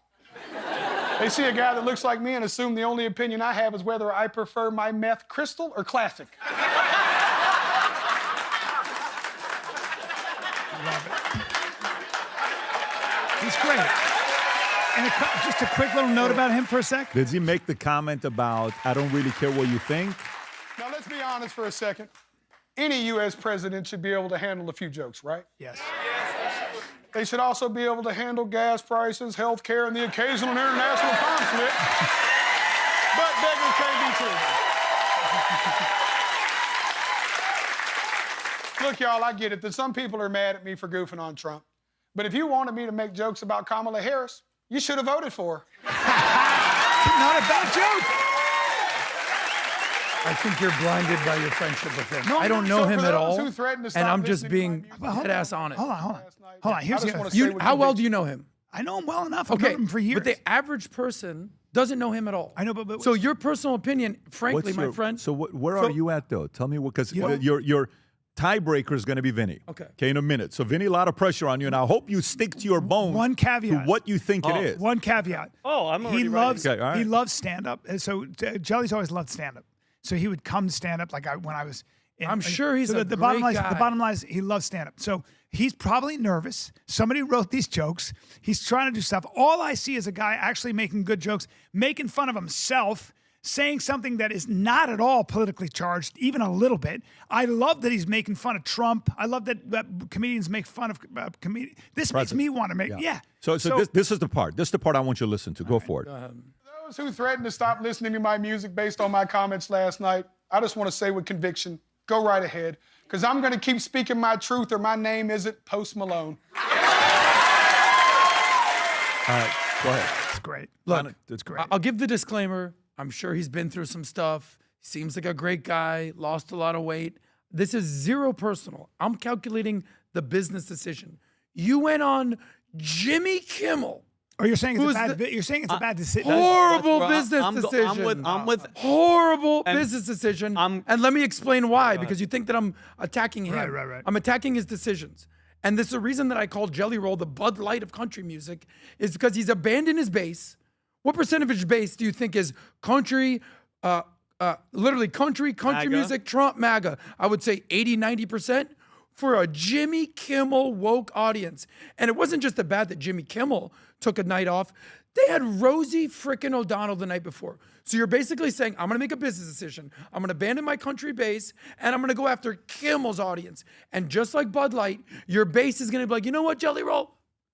And that's what's going to happen. That's and you fair. know what? I think you're speaking. All of a sudden. I think if you were his agent, I'd be listening to you. Yeah, that's my point. Right, and that's the case. And this is why you know him from personal experience, and I've seen clips of him and how he treats fans, and I think it's Such awesome. a good guy. But I don't doubt that at all. I don't even think he's political either. I don't think so, because by the way, he's met and hung out and talked with Trump at one of the UFC fights. I know he's recently divorced and all that, and put all that aside. But as a business decision, I think he's right, because why would anybody, think about the Jimmy Kimmel show. Jimmy Kimmel is one of the most TDS, gone people. And to me, every time behind every liberal, Trump-hating man is a liberal wife, because he's a beta and she's in charge. You know who's the head writer of his show? Who? Jimmy Kimmel's wife. Is that true? She's the writer. Google, Connor, look up who's the head writer. I think what you're saying, it makes sense. What you're saying is that if you're going to go on a show like Jimmy Kimmel, who clearly has deep animosity to Trump and is very Hollywood, and we watched him go from being a bro and actually funny to being this thing that's hard to kind of. Because think about this, Go woke, go broke. He went woke. Molly McNerney is the co-head writer, bro. That's why the show is losing. And I just feel like you said, as an agent, as a decision, it went from Jimmy Kimmel to Rosie O'Donnell. Why would they even let somebody come up there? It's not going to do anything but hurt your career, because your country, the country loves, the majority of these people are Trump people. Why would you go on there? And it's a joke. I'm a comedian. It's a joke. I get it. Right. Why would you, as an agent, let him go on there and crap his fan base? Because when you get to Hollywood, it is a very seductive thing. Here it is. And this is what it is. And there's money and all. He's about to lose money. He's been struggling his whole life. There's a lot that goes on, and I think he sold out. Just say he sold out. Well, I think what he did was, I don't even think he thinks that way. I think he's just a guy who wants to make everybody happy. He's just such a good. I think, to your point though, as his agent, I think you'd be like, I think the agent. Brian, if they had James Carville, hey, I hate Trump. Okay, good job. Right. Another hater. I know we want to move on. I'm gonna agent. Somebody should have been like, what you just said. Thank you. I'm now. Thank you. As his business manager, I'm going, hey, I think we choose another show. Yeah, exactly. Go host Conan. Let me go to the next. By the way, real quick, who do you think he voted for, Trump or Kamala? Jelly Roll? I wouldn't be surprised if it was Trump, but I don't think he voted for anybody. He voted for Trump. Yeah. That's my point. I'm speculating that he probably voted for Trump, and for fame, for Hollywood fame, he just abandoned. Let's go, bro. Let's go. It's not that important. Okay. You made a joke, great Jelly Roll. Go do your thing, and just be aware that you also have a lot of loyal people on the other side. I think he did an interview with somebody that afterwards you're like, you just fell in love with the guy. You're like, I messaged him. I'm like, what a freaking great interview you did, and he messaged back and. Such a sweetheart. But listen, as you have to be careful. This is a very weird space that you're maneuvering through. Like I remember one time The Rock did that one video. Where are you? Where are you? Yes. And he was voting for Biden, and he was calling out Trump.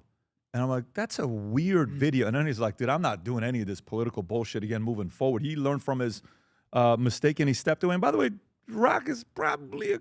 You know what I'm saying? He's probably conservative. He's straight. Let's just leave it Yeah. No, I'm just saying he's probably straight. All right, let's go to the next story. Next one I'm going to get into is a story about dad brain. And then I'm going to go to the presidential ranking of Trump, Piker, Cuban, Kalshi, and we'll do the Outcast video, which you guys got to see. But let me go to this dad brain story, which I read the other day. I'm like, it's actually a very interesting story. This is a story of what happens to men when they become fathers. Okay, what happens to men when they become fathers? I mean, obviously, none of that is happening right now. There are 3 fathers here and 2 that are probably eventually going to be one, God willing. But here's what this book says. Dad Brain, New Science of Fatherhood and How It Shapes Men's Lives by Kevin McGuire. He says, number 1, male brain changes with fatherhood.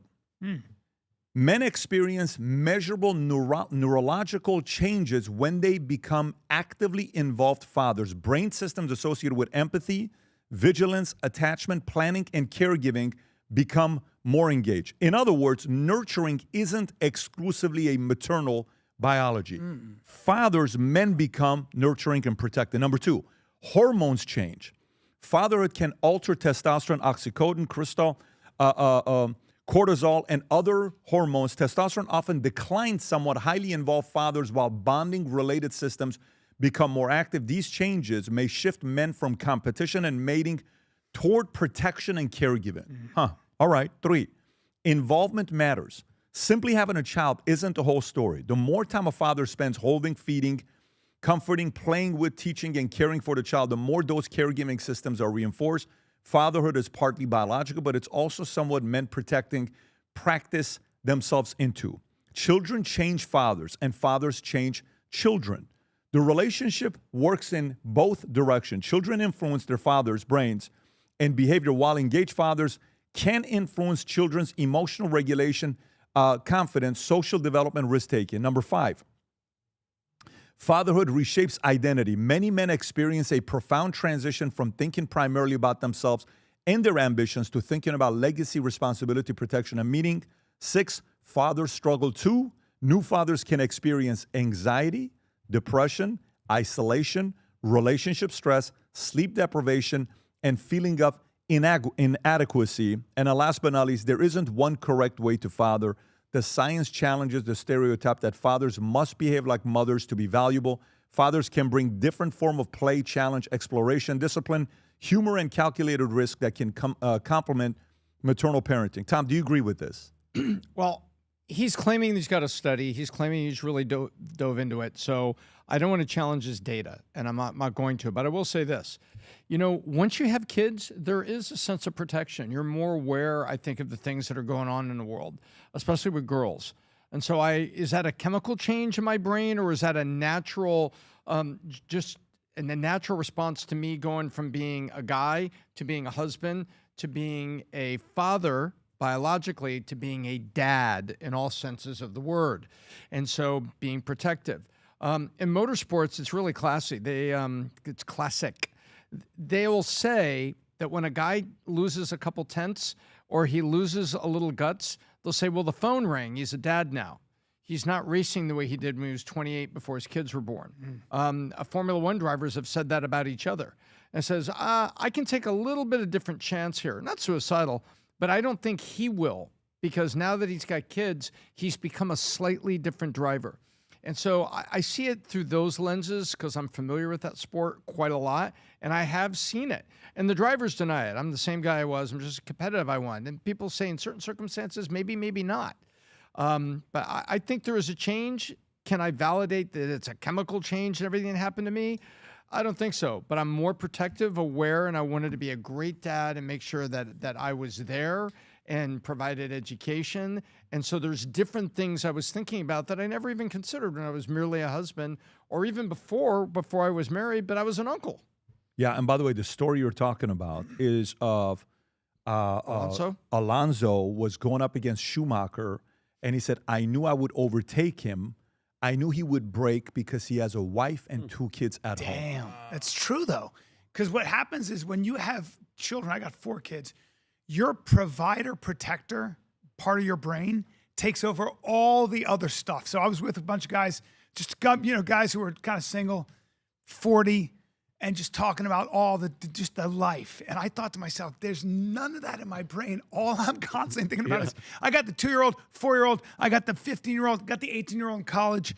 So I'm so consumed with all of that stuff. I gotta make sure they're okay. That's a lot of planning. It just dawned on me that I don't even think about that stuff anymore. I lost all my mojo, but I'm happy I did. In a way, I think there's something beautiful and very, very, the best thing in a lot of ways, I never thought I'd say this, is that when you're a father, you are 100% in a position of service. If you're a husband and a wife, if you're a father and a husband, you're basically, it's all about service. But that takes a lot of pressure off you in a weird way. Adam, thoughts? Look, I don't have dad brain. I'm just trying to avoid dad bod at this point. But one day, maybe, let's just say I'm taking notes. So Adam's got this town locked down. He's never come to my show where he didn't have. There was a very colorful group of people, and they were all very fun to look at, and almost all female. So whatever he's doing is. Vinny. No, I think it's interesting. I mean, I know how I am just around my nieces and my nephews, and that feeling of like I don't know because I'm not a father, but I feel that sense of urgency, the protection. Even when I'm around Pat's kids or Tom's kids, You're great with it's kids. like, oh, I love them, and I love them, and because I see them and I see the beauty and I see God in all of them because they're so freaking amazing. They haven't been corrupted by anything yet. It's just play, and they have that light in their eyes. They're literally angels. So that's what, when I hear stories about Clancy, which drive me crazy, but I could see how it turns, Pat, from like you're that guy, the 40-year-old guy, to like, oh my God, everything now is focused on this. Do you remember Magnolia, that movie? Paul Thomas Anderson? Yes.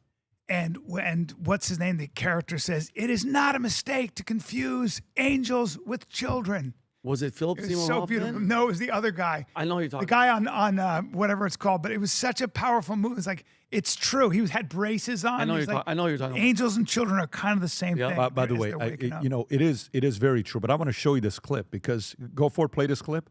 This is the moment. Driver in F1, Watch and in this. 2005 he would say something that is still remembered to this day, and you they won't believe showed what it was about. which part it was 20 when years Schumacher ago slowed at the down. Japanese Grand Watch Prix, this. where Alonso started 16th and had 59 laps to get into the points to secure Renault the Constructors' Championship That was it. title. That's in the lap moment. 18, he was behind the Ferrari of Michael Schumacher, and he had his eyes on the 7-time world champion. At the apex, Alonso's Renault R25 reached He didn't slow down. 340 He kilometers knew an Schumacher hour, would slow and down. Schumacher, the biggest bully on the grid at the time, was Slow countered down. by a young driver. Because it's After life the or death race, out there, you're Alonso saying? was Oh. asked about how he managed to overtake Schumacher, and all he said was, "I knew he would break because he has a wife and 2 kids at home." Damn. So So true. By the way, that's at the track called Suzuka, and it's the 130R corner, which is one of the most ferocious corners in F1 history. Yeah, so this is like to be able to do that at that moment. He's not going to take that kind of a risk. Oh no. He's already got the 7 championships and all that other stuff. But I think, when my dad would say, you've changed. I said, what do you mean I've changed? Kids are changing you. You've changed. They are literally going to change you. And people are going to see you. And boys change you in a different way than girls change you. I got 2 boys, 2 girls. They're going to change you, and it's a beautiful thing that happens.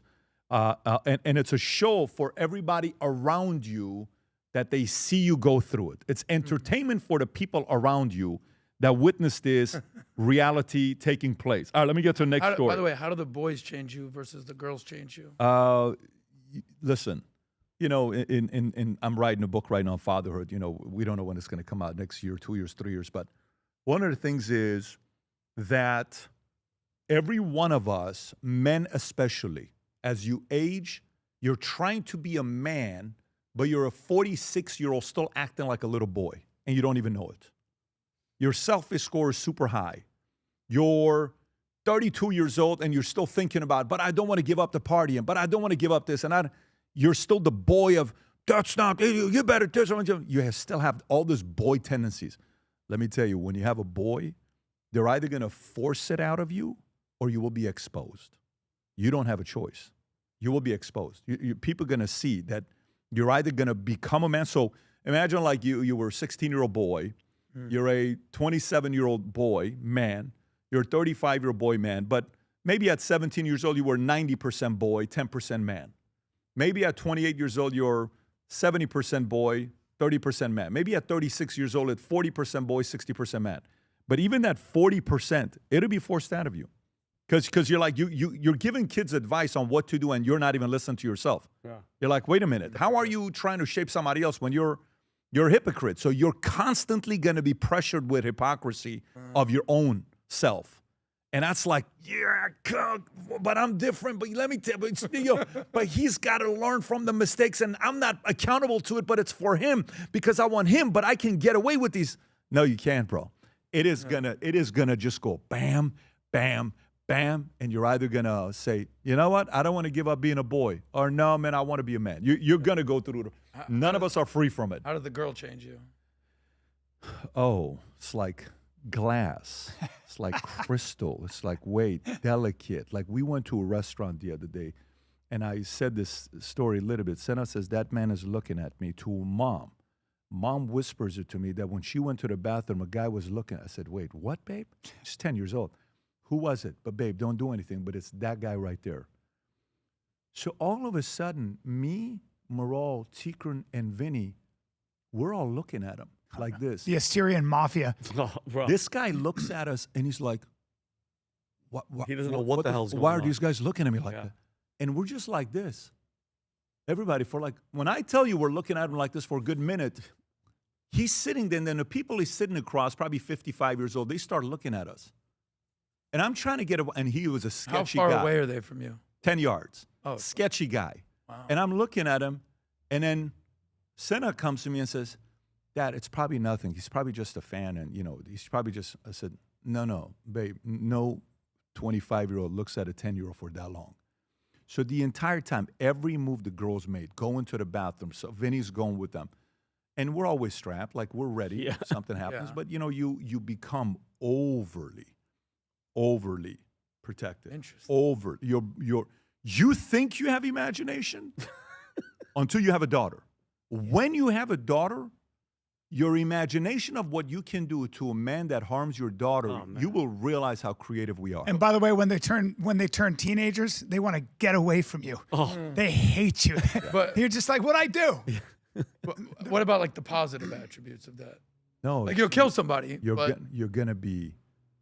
You realize how gentle you have to be with these people.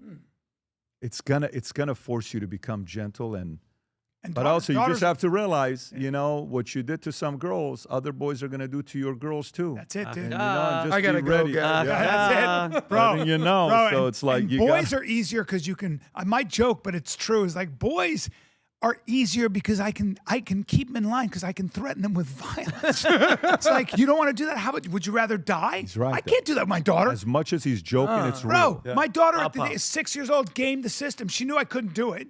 She knew I'd be like, and she'd be like, no. And I'm like, I'd go to her mother. I'd be like, you deal with it. I can't. So I'm what's your freak out. technique if you can't hit her? Well, you freak out. I would just, there's nothing you can do. You got to just figure out, you got to manipulate. You got to figure it out. Boys, they're afraid of you. My daughter wasn't afraid of me. She was like, there you go. Well, listen, one day if it ever happens, you will tell us how you're changing and we'll watch it. All right, next story I want to get to is the president yesterday decides to post a tweet of the greatest presidents of all time. There it goes. And the market loses their shit. He's so hilarious, He man. puts himself as the greatest at the top. Of Can you course. zoom in a little bit? Look at his and then face. he puts great. He puts great as Lincoln. Go a little bit. Can you? Oh, you can't zoom. Okay. Great. He puts Lincoln, Washington, FDR, and all these other, Wilson, Jefferson, whatever. Okay. So then average. Jackson. He puts Bill Clinton. He puts all these other guys. And then below average, he puts all these other guys. And then failures. Biden, Obama. I think Carter's got to be somewhere there at the end. He is. Yeah. He's right there. Grant and all these other guys as failures. Ulysses S. Grant? Ulysses S. Grant was not a good president. He was a good general, but he was VP of Lincoln. I think he was the replacement that came 2 terms after Lincoln because he fought for him. He went and won the war for him. Amazing. So now everybody watches. They're like, wait a minute. You're missing Reagan. Where is Reagan? So is Reagan average? No. Is enough? Is he this? Is he that? And people don't realize this is actually an article that was from 1948. Okay, that he took and he put great, near great, average, He's failures. so funny. But he took that additional failures and he added Obama Biden, and Carter. So good. But the funny thing is, Mr. President, how do you not add Reagan as great? Yeah. Come on. You messed up on that. How do you not add Reagan as great? And I know one time he was, I don't know which press conference it was. He says, listen, Newt, a lot of people say, I'm, greatest. Says, no, Mr. President, you're not yet the greatest. I don't know if you guys ever seen this exchange. Have you seen this? No. With Newt With Gingrich? Newt? It's phenomenal. I don't. No, you got to look for play it to find. You got to find it. I don't know if the guys in the back will find it. And Reagan, and what were they talking They're about? literally on stage, and it's like a press It's conference. Newton Trump or Newton? Newt Gingrich and Trump. This is like 2 years ago. Yeah. Oh, this is recent. This is recent. 18 months ago, it says, no, sir, you're not the greatest. But, you could get there. It's like, yeah, I don't know. I don't know if I agree with them. I think so. It's such a funny exchange. This is Come on, guys, find that clip. This is so important to him. So how do you process this? How do you process when you see this? First of all, who brought this to him? Because that means, he's probably sitting around going, I'm the best. And somebody goes, you know what, Mr. President?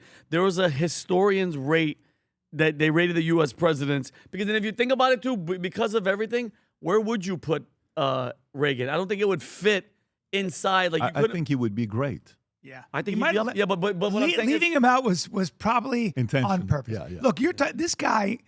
People have a lot of criticisms. There is a certain genius to Trump, and one is his ability to distract people from what's really going on, and two, he's just funny, man. He just comes up with funny stuff. Yeah. Say what you will, but as far as being a politician and being somebody who can gobble up all the airtime, all of it. Yep. Well, And not guys, get can we go tired. back to the new list, not the 1948 list? There you go. How many did he add other than himself? Just 3 at the bottom. So funny. Oh, and Clinton. Yeah. So there's a story here. He actually respects Clinton. He does. Yeah, I mean, he's basically saying, listen, you're not the worst. He often says there's a president that calls me and we talk a lot. And he's talking about I Clinton. think there's a respect Yeah. for Clinton. I'm Now, sure. don't get me started on when he brought the 3 sexual harassment lady charges at the debate. Bill Clinton best. looked like he saw Oh. a ghost. But Obama, Biden, and of course he puts your boy Jimmy Carter in there. A lot of this is what we're dealing with in Iran, let's be frank, is because of Jimmy Carter's fecklessness and his weak approach to Iran. So Trump is basically dealing with Jimmy Carter's mess right now. That's my say on this. Yeah, by the way, I found a clip, but it's an hour that we have to go through. So it's Well, we got bunch the time, PBD. No, we don't have the time. But it's a very, very funny Colin, clip cancel your show. of them having a conversation about it. All right, let me get to the next story. Next story is what's this guy that was on Jesse Waters? I keep messing up his name. Al-Sayed. I'm not doing it on purpose. What is his name? Al-Sayed. Abdul Al-Sayed or Al-Sayed? Yeah, I think it's Abdul Al-Sayed. Al-Sayed. Okay. not an Said, don't He say is- my name if you don't know my last He name. is on Jesse Waters, and they're having a cordial conversation until all of a sudden he asks if Jesse Waters is circumcised, which is kind of weird. We don't ask that question every day. You know, it's not like we go around saying, Vinny, are you circumcised? We just don't do that. But it happened here. Thursday. Watch this clip. Go for it. Sex changes for minors. Do you support that? Look, I remember having great conversations with my conservative friends about right to try legislation. The idea that the government shouldn't tell you what kind of health care you should have. I just think the government shouldn't tell you what kind of health care you should have. And if you're a minor, it's between You want to your try doctor on and your kids? parent. Now, if you disagree with that, if you disagree that healthcare decisions need to be made by a doctor and their parents and a patient, then we think we agree to disagree. But you want to put government inside. So, Abdul, a clinic you're or a doctor, hospital right? Selectively. I am. So you think it's okay for a parent to slash his kid's thing-a-ling off? You think that's okay? I mean, do you really want to have this conversation? Are you circumcised? Oh my God. Yeah, but I mean, that's a Jesse, are you? personal question. Okay, doctor. So you probably should want to move on. Is circumcision's different than castration? I think it's a problem. It's a problem that you think that you get to decide what happens between a parent, a doctor, and a patient. And I'm just saying that yes, This whole circumcision conversation is was this surgery way, by on the a way. kid's Did you dingling. So if you watch really it? want to bring that up, you can. Yeah, I just watch think the you whole guys are thing. really It's all selective. this. It was all this. I feel dumber after that So conversation. how do you feel about it? I'll come to you first. How do you feel about it? I mean, do I think that minors should have life-altering sexual surgery? Absolutely not. Do I think it's actually evil? I do. I feel that strongly about it. If somebody wants to be transgender as an adult, yeah, you want me to call you something? Sure. If you're great at your job, I'll probably hire you. But children, hey, listen now. Children's brains are changing. Let me ask you a question. What do you think are the chances that he 100% believed that does not, that there's no way a young child should be able to transition? What do you to the core? You know what I think about this guy, What? Abdul Al-Sayed? I think he's Syrian. I think he's a Egyptian, I believe. Yeah, I think he's a capitalist. I think he's made a lot of money in the marketplace. I think at the end of the day, he's probably way more moderate than people think. But if you're gonna get the base, you've gotta dance around these issues that the hardcore left with all that energy supports. So when you're in politics, he's stuck in this thing. I guarantee the guy, if you ask him, I guarantee in private, he's like, what? With surgery for minors? No, he feels very actually normal to me, but he's being cast as this far left socialist. Well, let me do He even this. said, he goes, I'm a capitalist. Hassan Piker said that this guy right here, is faking moderation just to manipulate people. I don't know. This is Hassan Piker. I don't know if you have the story or not. And by the way, Him and Piker have taken selfies together, pictures together. They're very cool. campaigned together. They're actually friends. So it's not like it's an enemy. But is this the one? Go ahead. Go for it. There's going to be a lot of people who are already questioning Abdul al-Sayed's sincerity on these issues that will then turn around and say, he's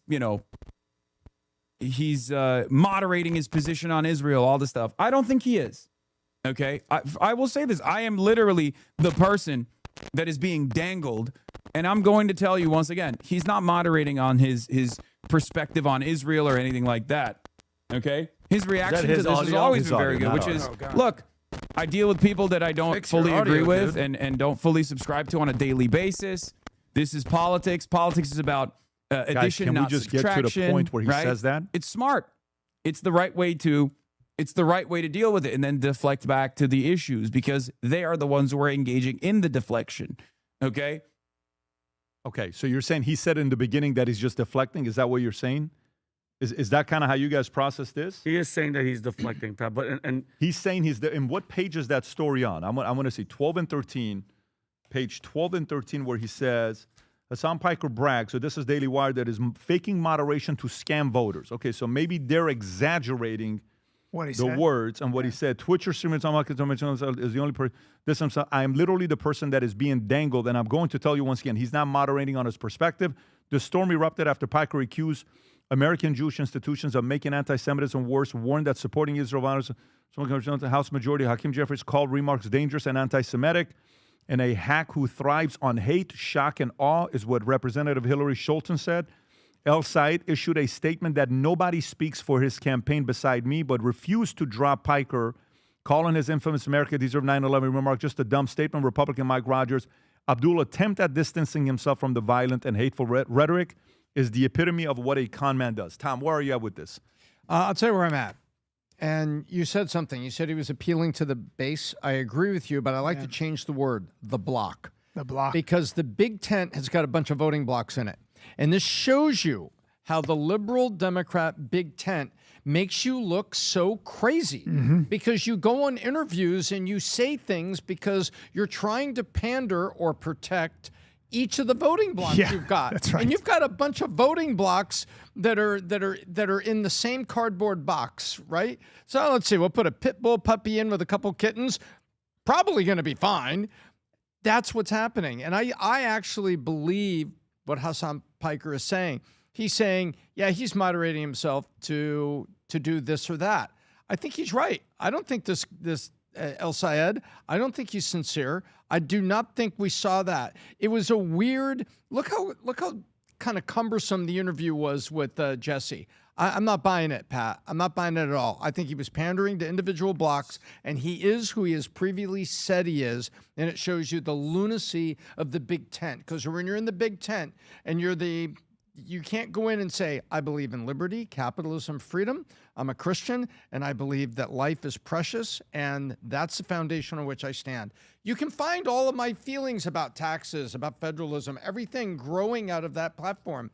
You can't. When you're in the big tent, you put all these, I got cactus flowers, rocks, and grass. It's like, it doesn't work. It doesn't work at all, and I think that's what we're seeing here. We're even having trouble decoding it. Imagine how they feel back with, how do you do? Well, you hit these talking points, but not those talking points. Pat, can you see how troubling this would be? How would you, as a Democrat strategist, coach him, say, yeah, that's great. Do the same thing tomorrow on good luck on Rogan. But so you're saying this dude who he's Abdul al-Sayed, he's a Muslim dude. So you mean to tell me he's concealing or denying stuff that he actually believes in? It sounds like something. I know you're being sarcastic. No, that's exactly what I'm saying. Because bro, he's a Muslim. The first answer should have been no. Do you believe it's good for underage kids to get their genitalia cut off or their breasts cut off? It's a simple no. Because I don't know if you guys know this or not. Most Muslims think no, bro, right? You know overwhelming, bro. If you like in the LGBTQ community, bro, all these guys that are pushing like the Mamdanis, Brian, in the Muslim community, you would get freaking outcasts if they don't kill you, especially in the Middle East. So this whole, guess what? You think he'd let his kids be hold on, any gay kids or chop off their genitalia? Are you absolutely nuts? This is a movement, bro. I'm telling you right now, when they are not the majority, they're the minority. It's Yeah, we love gays. Mamdani, gays. Bro, Yep. Muslims in general, Islam in general, they are not welcoming to this freaking attitude and this behavior. Don't be fooled. Okay? They're the minority. When it's the majority, it's a wrap, bro. And they all love, he's a Sharia law loving. All these guys, don't sleep on these people, bro. Don't sleep on them. He easily could have said no, because it is a no. Go ahead. Remember what Bill Maher said? He said, it's phases. Kids go through phases. You don't respond to it. He said, when I was 8 years old, you'll like this, Kellen. Bill Maher said, I said I wanted to be a pirate. I am so glad my parents didn't send me out for eye removal and peg leg surgery. It's great. It's so true. It's so true. And it's like, give me a that's actually, it's a joke, but it's actually very true. I mean, it makes sense. And how do we get to, my question is, and I say this often, and I'm not going to use evil or one side is the conservative trying to be Christian. They're trying to live like Christ and try to be better people. The other side is anti-God. Nick, can you name me one outspoken Democrat that loves Jesus Christ and loves the Lord? Go ahead. But I'm asking you, can you, Brian? But this country was founded on the idea that that's a private matter between a man and his God, right? I don't mind that. I'm just saying, I always worry that with politics, you get a guy like Al Said. I actually don't know how he thinks or what he's thinking. My feeling is the way he's been living his life. He's making money off the capitalist system. And that's his job. All that stuff. He played football. Yeah. He feels pretty. But like, watch this. As a politician, whether you're a Republican or a Democrat, if you came out and you said, hey, you know what the problem with some minority community is fatherlessness and lack of accountability. Good luck. Yeah. Your strategist would be like, you can't tell the truth that way, dude. You gotta dance here. But what does it say about that? But Brian, what does it say about that side? Because that side, I like, for instance, that side kills people. Brian, if they don't agree with you, you know what it is. This is kind of how I see this. Is Adam Silver, Charles Barkley came out, and I pull up this clip. I'll send it to you. It's on my Twitter. If you go on my Twitter account. And I'll make these two make sense to you. So Charles Barkley is being asked the following question. Guess what? What do you think Charles Barkley's ever said about lesbians and gays and LGBTQ community? You know what he's always said? He has always defended them. Yeah. Always. Because I think he has a relative that's, I don't know who it is, but somebody is. To play this clip and look what he says about what the WNBA is doing, and I'm going to bring this to the Democratic Party. Go for it. I always support the gay community. I always support the transgender community. I got none but love and respect for gay people and transgender people. But under no circumstances do I think men should play against women. Zero. I'm disappointed in Adam Silver and Kathy, the commissioner. First of all, you can't let stupid stuff go out to the internet, which is one of the worst things that ever happened to the world. They should have come out 2 weeks ago before all this. Like, dropping the knowledge. people looking for attention now. Just say, including hey, this guy. But he has a point, though, because Kathy and Adam haven't said, hey, it's in the title, Defense Enes Kanter. WNBA. We're not going to have transgender people in the WNBA, and we're not going to discuss it again. That's what Adam and Kathy should have done 2 or 3 weeks ago before they turn it over to the internet and every fool, idiot, and jackass to have an opinion on. Adam should come out, and Kathy. I like both of them a lot. Women can own. There's no transgender people going to play in the WNBA. Guy on the right is nervous. If you don't like He's it, kick expecting rocks. a different we're answer. We're not going to discuss it. Okay, he's a Democrat. Mm-hmm. This is not a guy that's what he's saying is not crazy. That's what I'm saying to you. So check this out. If the WNBA continues bullshitting around and doing this, I believe they're hiding that men competed in WNBA, but that's my opinion. I believe that is the reason why they're delaying. That's I've been saying this for the last few months now. I've been saying this for a minute, yes. I believe men have competed, and for them to come out, they have to wait for certain men to retire or leave so they can do it quietly and not address it. Because if it's so common sense that you would have already done it 6 months, 12 months ago, okay? That's what I believe. I could be wrong, but that's what I believe. The simple question that you can't answer, do you believe kids should be able to choose to transition? If Democrats can't answer that question, that is going to hurt them in 2028 general election, not primary, in the general election. Because someone in the debate is going to ask AOC that question, and what is she going to do? Is she going to fumble? Someone's going to ask that question. How are you going to answer that? The Republicans are going to say what? I don't believe men belong in women's sports. I don't believe any puberty blockers or gender transition before you're 18 years old. Whatever you do with your body when you're an adult, it's up to you. That's common sense. We're not saying don't be a transgender, don't be gay. Common sense. After adult, you're an adult. Make your decision. Yeah. Vote for whoever you want. Do your thing. So I think this is going to hurt the Democratic Party. But when you're dealing in small little markets like this that you're competing for, it probably won't. I think it is in the general side. Adam, final thoughts, and then we'll move on. I have an opinion on the Democratic Party. This is why they're moving so far left. They are refusing to come to the middle on social issues, and that's why they're going so hard on economic issues. They're basically saying wealth tax, tax more, tax, to basically hide the ball, no pun intended, from the social issues that they are not willing to compromise on. They are not willing to say that men should not play in women's sports. They're not willing to do it. It's the weirdest hill to die on. They're going to die on that hill, and because they're unwilling to move there, they say, all right, let's just go further left on the economy, and let's see how that works. But to me, this guy El-Sayed, I was speculating this, and I did some research. I was like, who are the famous Arab or Muslim Republicans?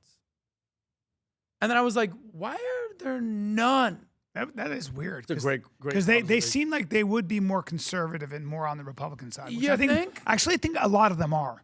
That's Am my I wrong? point. Yes. Yeah. They're- That's what I'm saying. I think You're El telling me Sayed some feels guy like he's from Egypt who advocates for Sharia law, doesn't condemn it. Is like, you're telling me that dude is cool with trans and men playing in women's sports? That's what I'm saying. And the LGBT and the abortion. Yeah, he feels So like it's a almost closet they- conservative. Yeah, it's almost like when they get here to America, they say, all right, we have to pretend to Why? be something And we're not. why, Adam? And we have to hijack the Democratic Party. We're going to become part of the DSA, and we're just going to get to power. It's almost like this is some sort of plan. Because if you're telling me this guy was in Egypt, respect to the Arabs, respect to the Muslims, no disrespect, I doubt there's a big LGBTQ community going on in Cairo right now. I don't think that's happening. I think he grew up but in in Michigan, America, too. Yeah, but no, still. but that's your family roots. Yeah.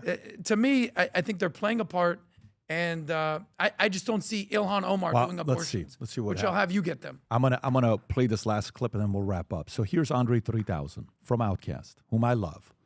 He's being asked about rapping, and does it get to a point where you're too old to rap? And he says something that is so flippin' funny, where you're like, maybe this guy's got a point. Okay, go for it. Like even now, like people think, oh man, he's just sitting on raps, or like he's just holding these raps hostage. Like I ain't got no raps like that. Like it actually feels, sometimes it feels inauthentic for me to rap because I don't have anything to talk about in that way. Like I'm 48 years old, and not to say that age is a thing that dictates what you rap about, but in a way it does. And like things that happen in my life, like what do you talk? Like I got to go get a colonoscopy. Like what do you what do you rap about? You know what I mean? Like my eyesight is going bad. That's so. He's funny. so great, and this is so true. It's so true. I got these. Somebody gave me these jeans, and they had a hole in them. They were stylish. I go, I'm too old. Like I'm not wearing cool jeans, bro.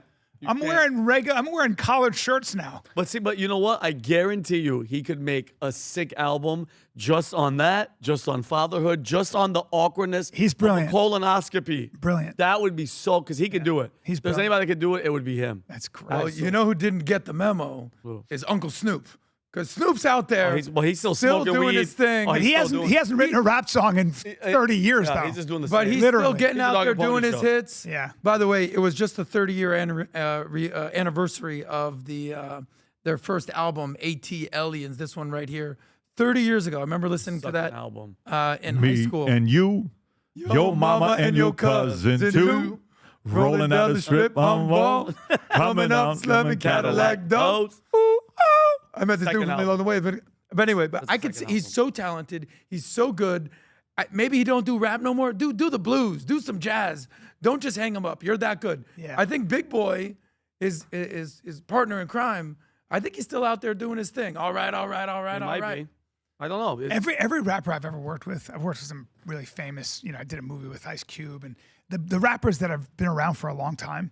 whether it was like Queen Latifah or Ice-T or Ice. They all become actors. No, it's not just that. One of the things that the secret with them, and by the way, same thing with Lil Wayne. If you're around them, you know that they were all straight A students. They're all goody two-shoes. They're all super smart, super disciplined. It's the ones that have a one hit and they get it and disappear. These guys are business. But they're creative off the dome. It's yeah. crazy. Do you know how talented you have to be to freestyle and do stuff like that? Forget it. Anyway, why did you want to? You know who else said this? Huh. 50 Cent said the same thing as well. He says, you're not supposed to be the hottest rapper at 60. You guys see this? No. He says, you're not supposed to be the hottest rapper at 60. I just sent you guys the clip if you want to go to it. It's a young man's game. Yeah, but I mean, look, do you remember when his song was... You can find me in the club. I was in the military. Like, when that came out, like... I don't care where you went. My CD player. They were playing in weddings. What year was that? After being shot 9 times. Yeah. Count them. Yeah. 9 times. And said when he was in the back of that cab, by the way, gets in the back of a cab to go to the hospital like a man. Just like a man. Ambulance. Hey, taxi. Did you ever? I'm not tipping you. And he said, I bled out all my fear in the back of that cab. Have you ever read the book, The 50th Law by Robert Greene and 50 Cent? Yeah. I've never read that, but I've interviewed. So Greene. he explains that one of the marketing tactics they did, which was phenomenal. Yeah. He's about to drop an album, and he pays one of his guys to just come and shoot up the recording studio. News finds out saying they don't want me to release my album because they know it's very hard. Wow. And that becomes like people were lining up for the album to come out. No, this guy is a genius and a half. Go for it. Only giving us music as themes and intros. Yeah, I'm not trying to be in the way. See, look, hip-hop culture is connected to youth culture. You are not supposed to be the hottest in nothing at 60. Fuck that, man. You can still do your shit. Like, you can still sing, and that's love music. It don't never. But it's timeless. you've never felt like you still have one more album in you. No, I still got love for music. I'm never gonna lose that. Like, I'm always want to do something, and those are like entries. Look, this is me putting a little piece or tab something in there for them here. That I still do it. That I still got it. But you ain't giving us. I don't need it. I can't come. I know you bust their ass right now. Look, bring them niggas out, and I do the shit from 03 and fuck them up right now. From 03. Right now. 20 years later. It's so true, though. Well, It's Tom, so true. Tom, I know you're in great shape. You're in your 60s. Does this dissuade you from wanting to become a professional rapper? I know you got that. Good question, By Adam. the way, I know this you got some isn't just lyrics. Good question. I've been quiet here for a while. This is not just about rap music. What they're talking about is youth and yearning and having a message and things. And when you go and you take a look like people like Neil Young, and he was singing about Vietnam and all the things that go with that. When you go through the arc into the arc of success, it's hard to be the credible counterculture poet, whether it's rock and roll or folk and Neil Young and Joni Mitchell going way back, or hip hop. I mean, you go and you take a look at like the Rolling Stones now. They're 80 years old with organ replacement, still going on tour. But they can still do it at that point. No, they can do it, but what are they doing? They're doing the old stuff. All the new stuff sounds like old stuff, Tom, and there's nothing new about it. Respectfully, that's the point. Focus on the hip hop for a second. I know you got some skills. Oh yeah. I'm not. Come on. By the way, let me tell you, one of the greatest openings to a song. That can you pull up the clip I just sent you? I cannot tell you. During that time, they made this guy so famous because this reverend that comes out who says we're not against rap, we're not against rappers. Bone Thugs and Harmony took this. So good. And go ahead, press play. We're not against rap. What a perfect We're voice. not against rappers. But we are against those thugs. Do you know what song this is our from? community. It's the Thuggish Ruggish. They started it off. Go back to the beginning again. The song starts with this guy. Can we play the song? We can't play the song. No, go back to it. Go back to it. Play. No. You got to hear the whole thing. Go back to the beginning. But we are against those thugs.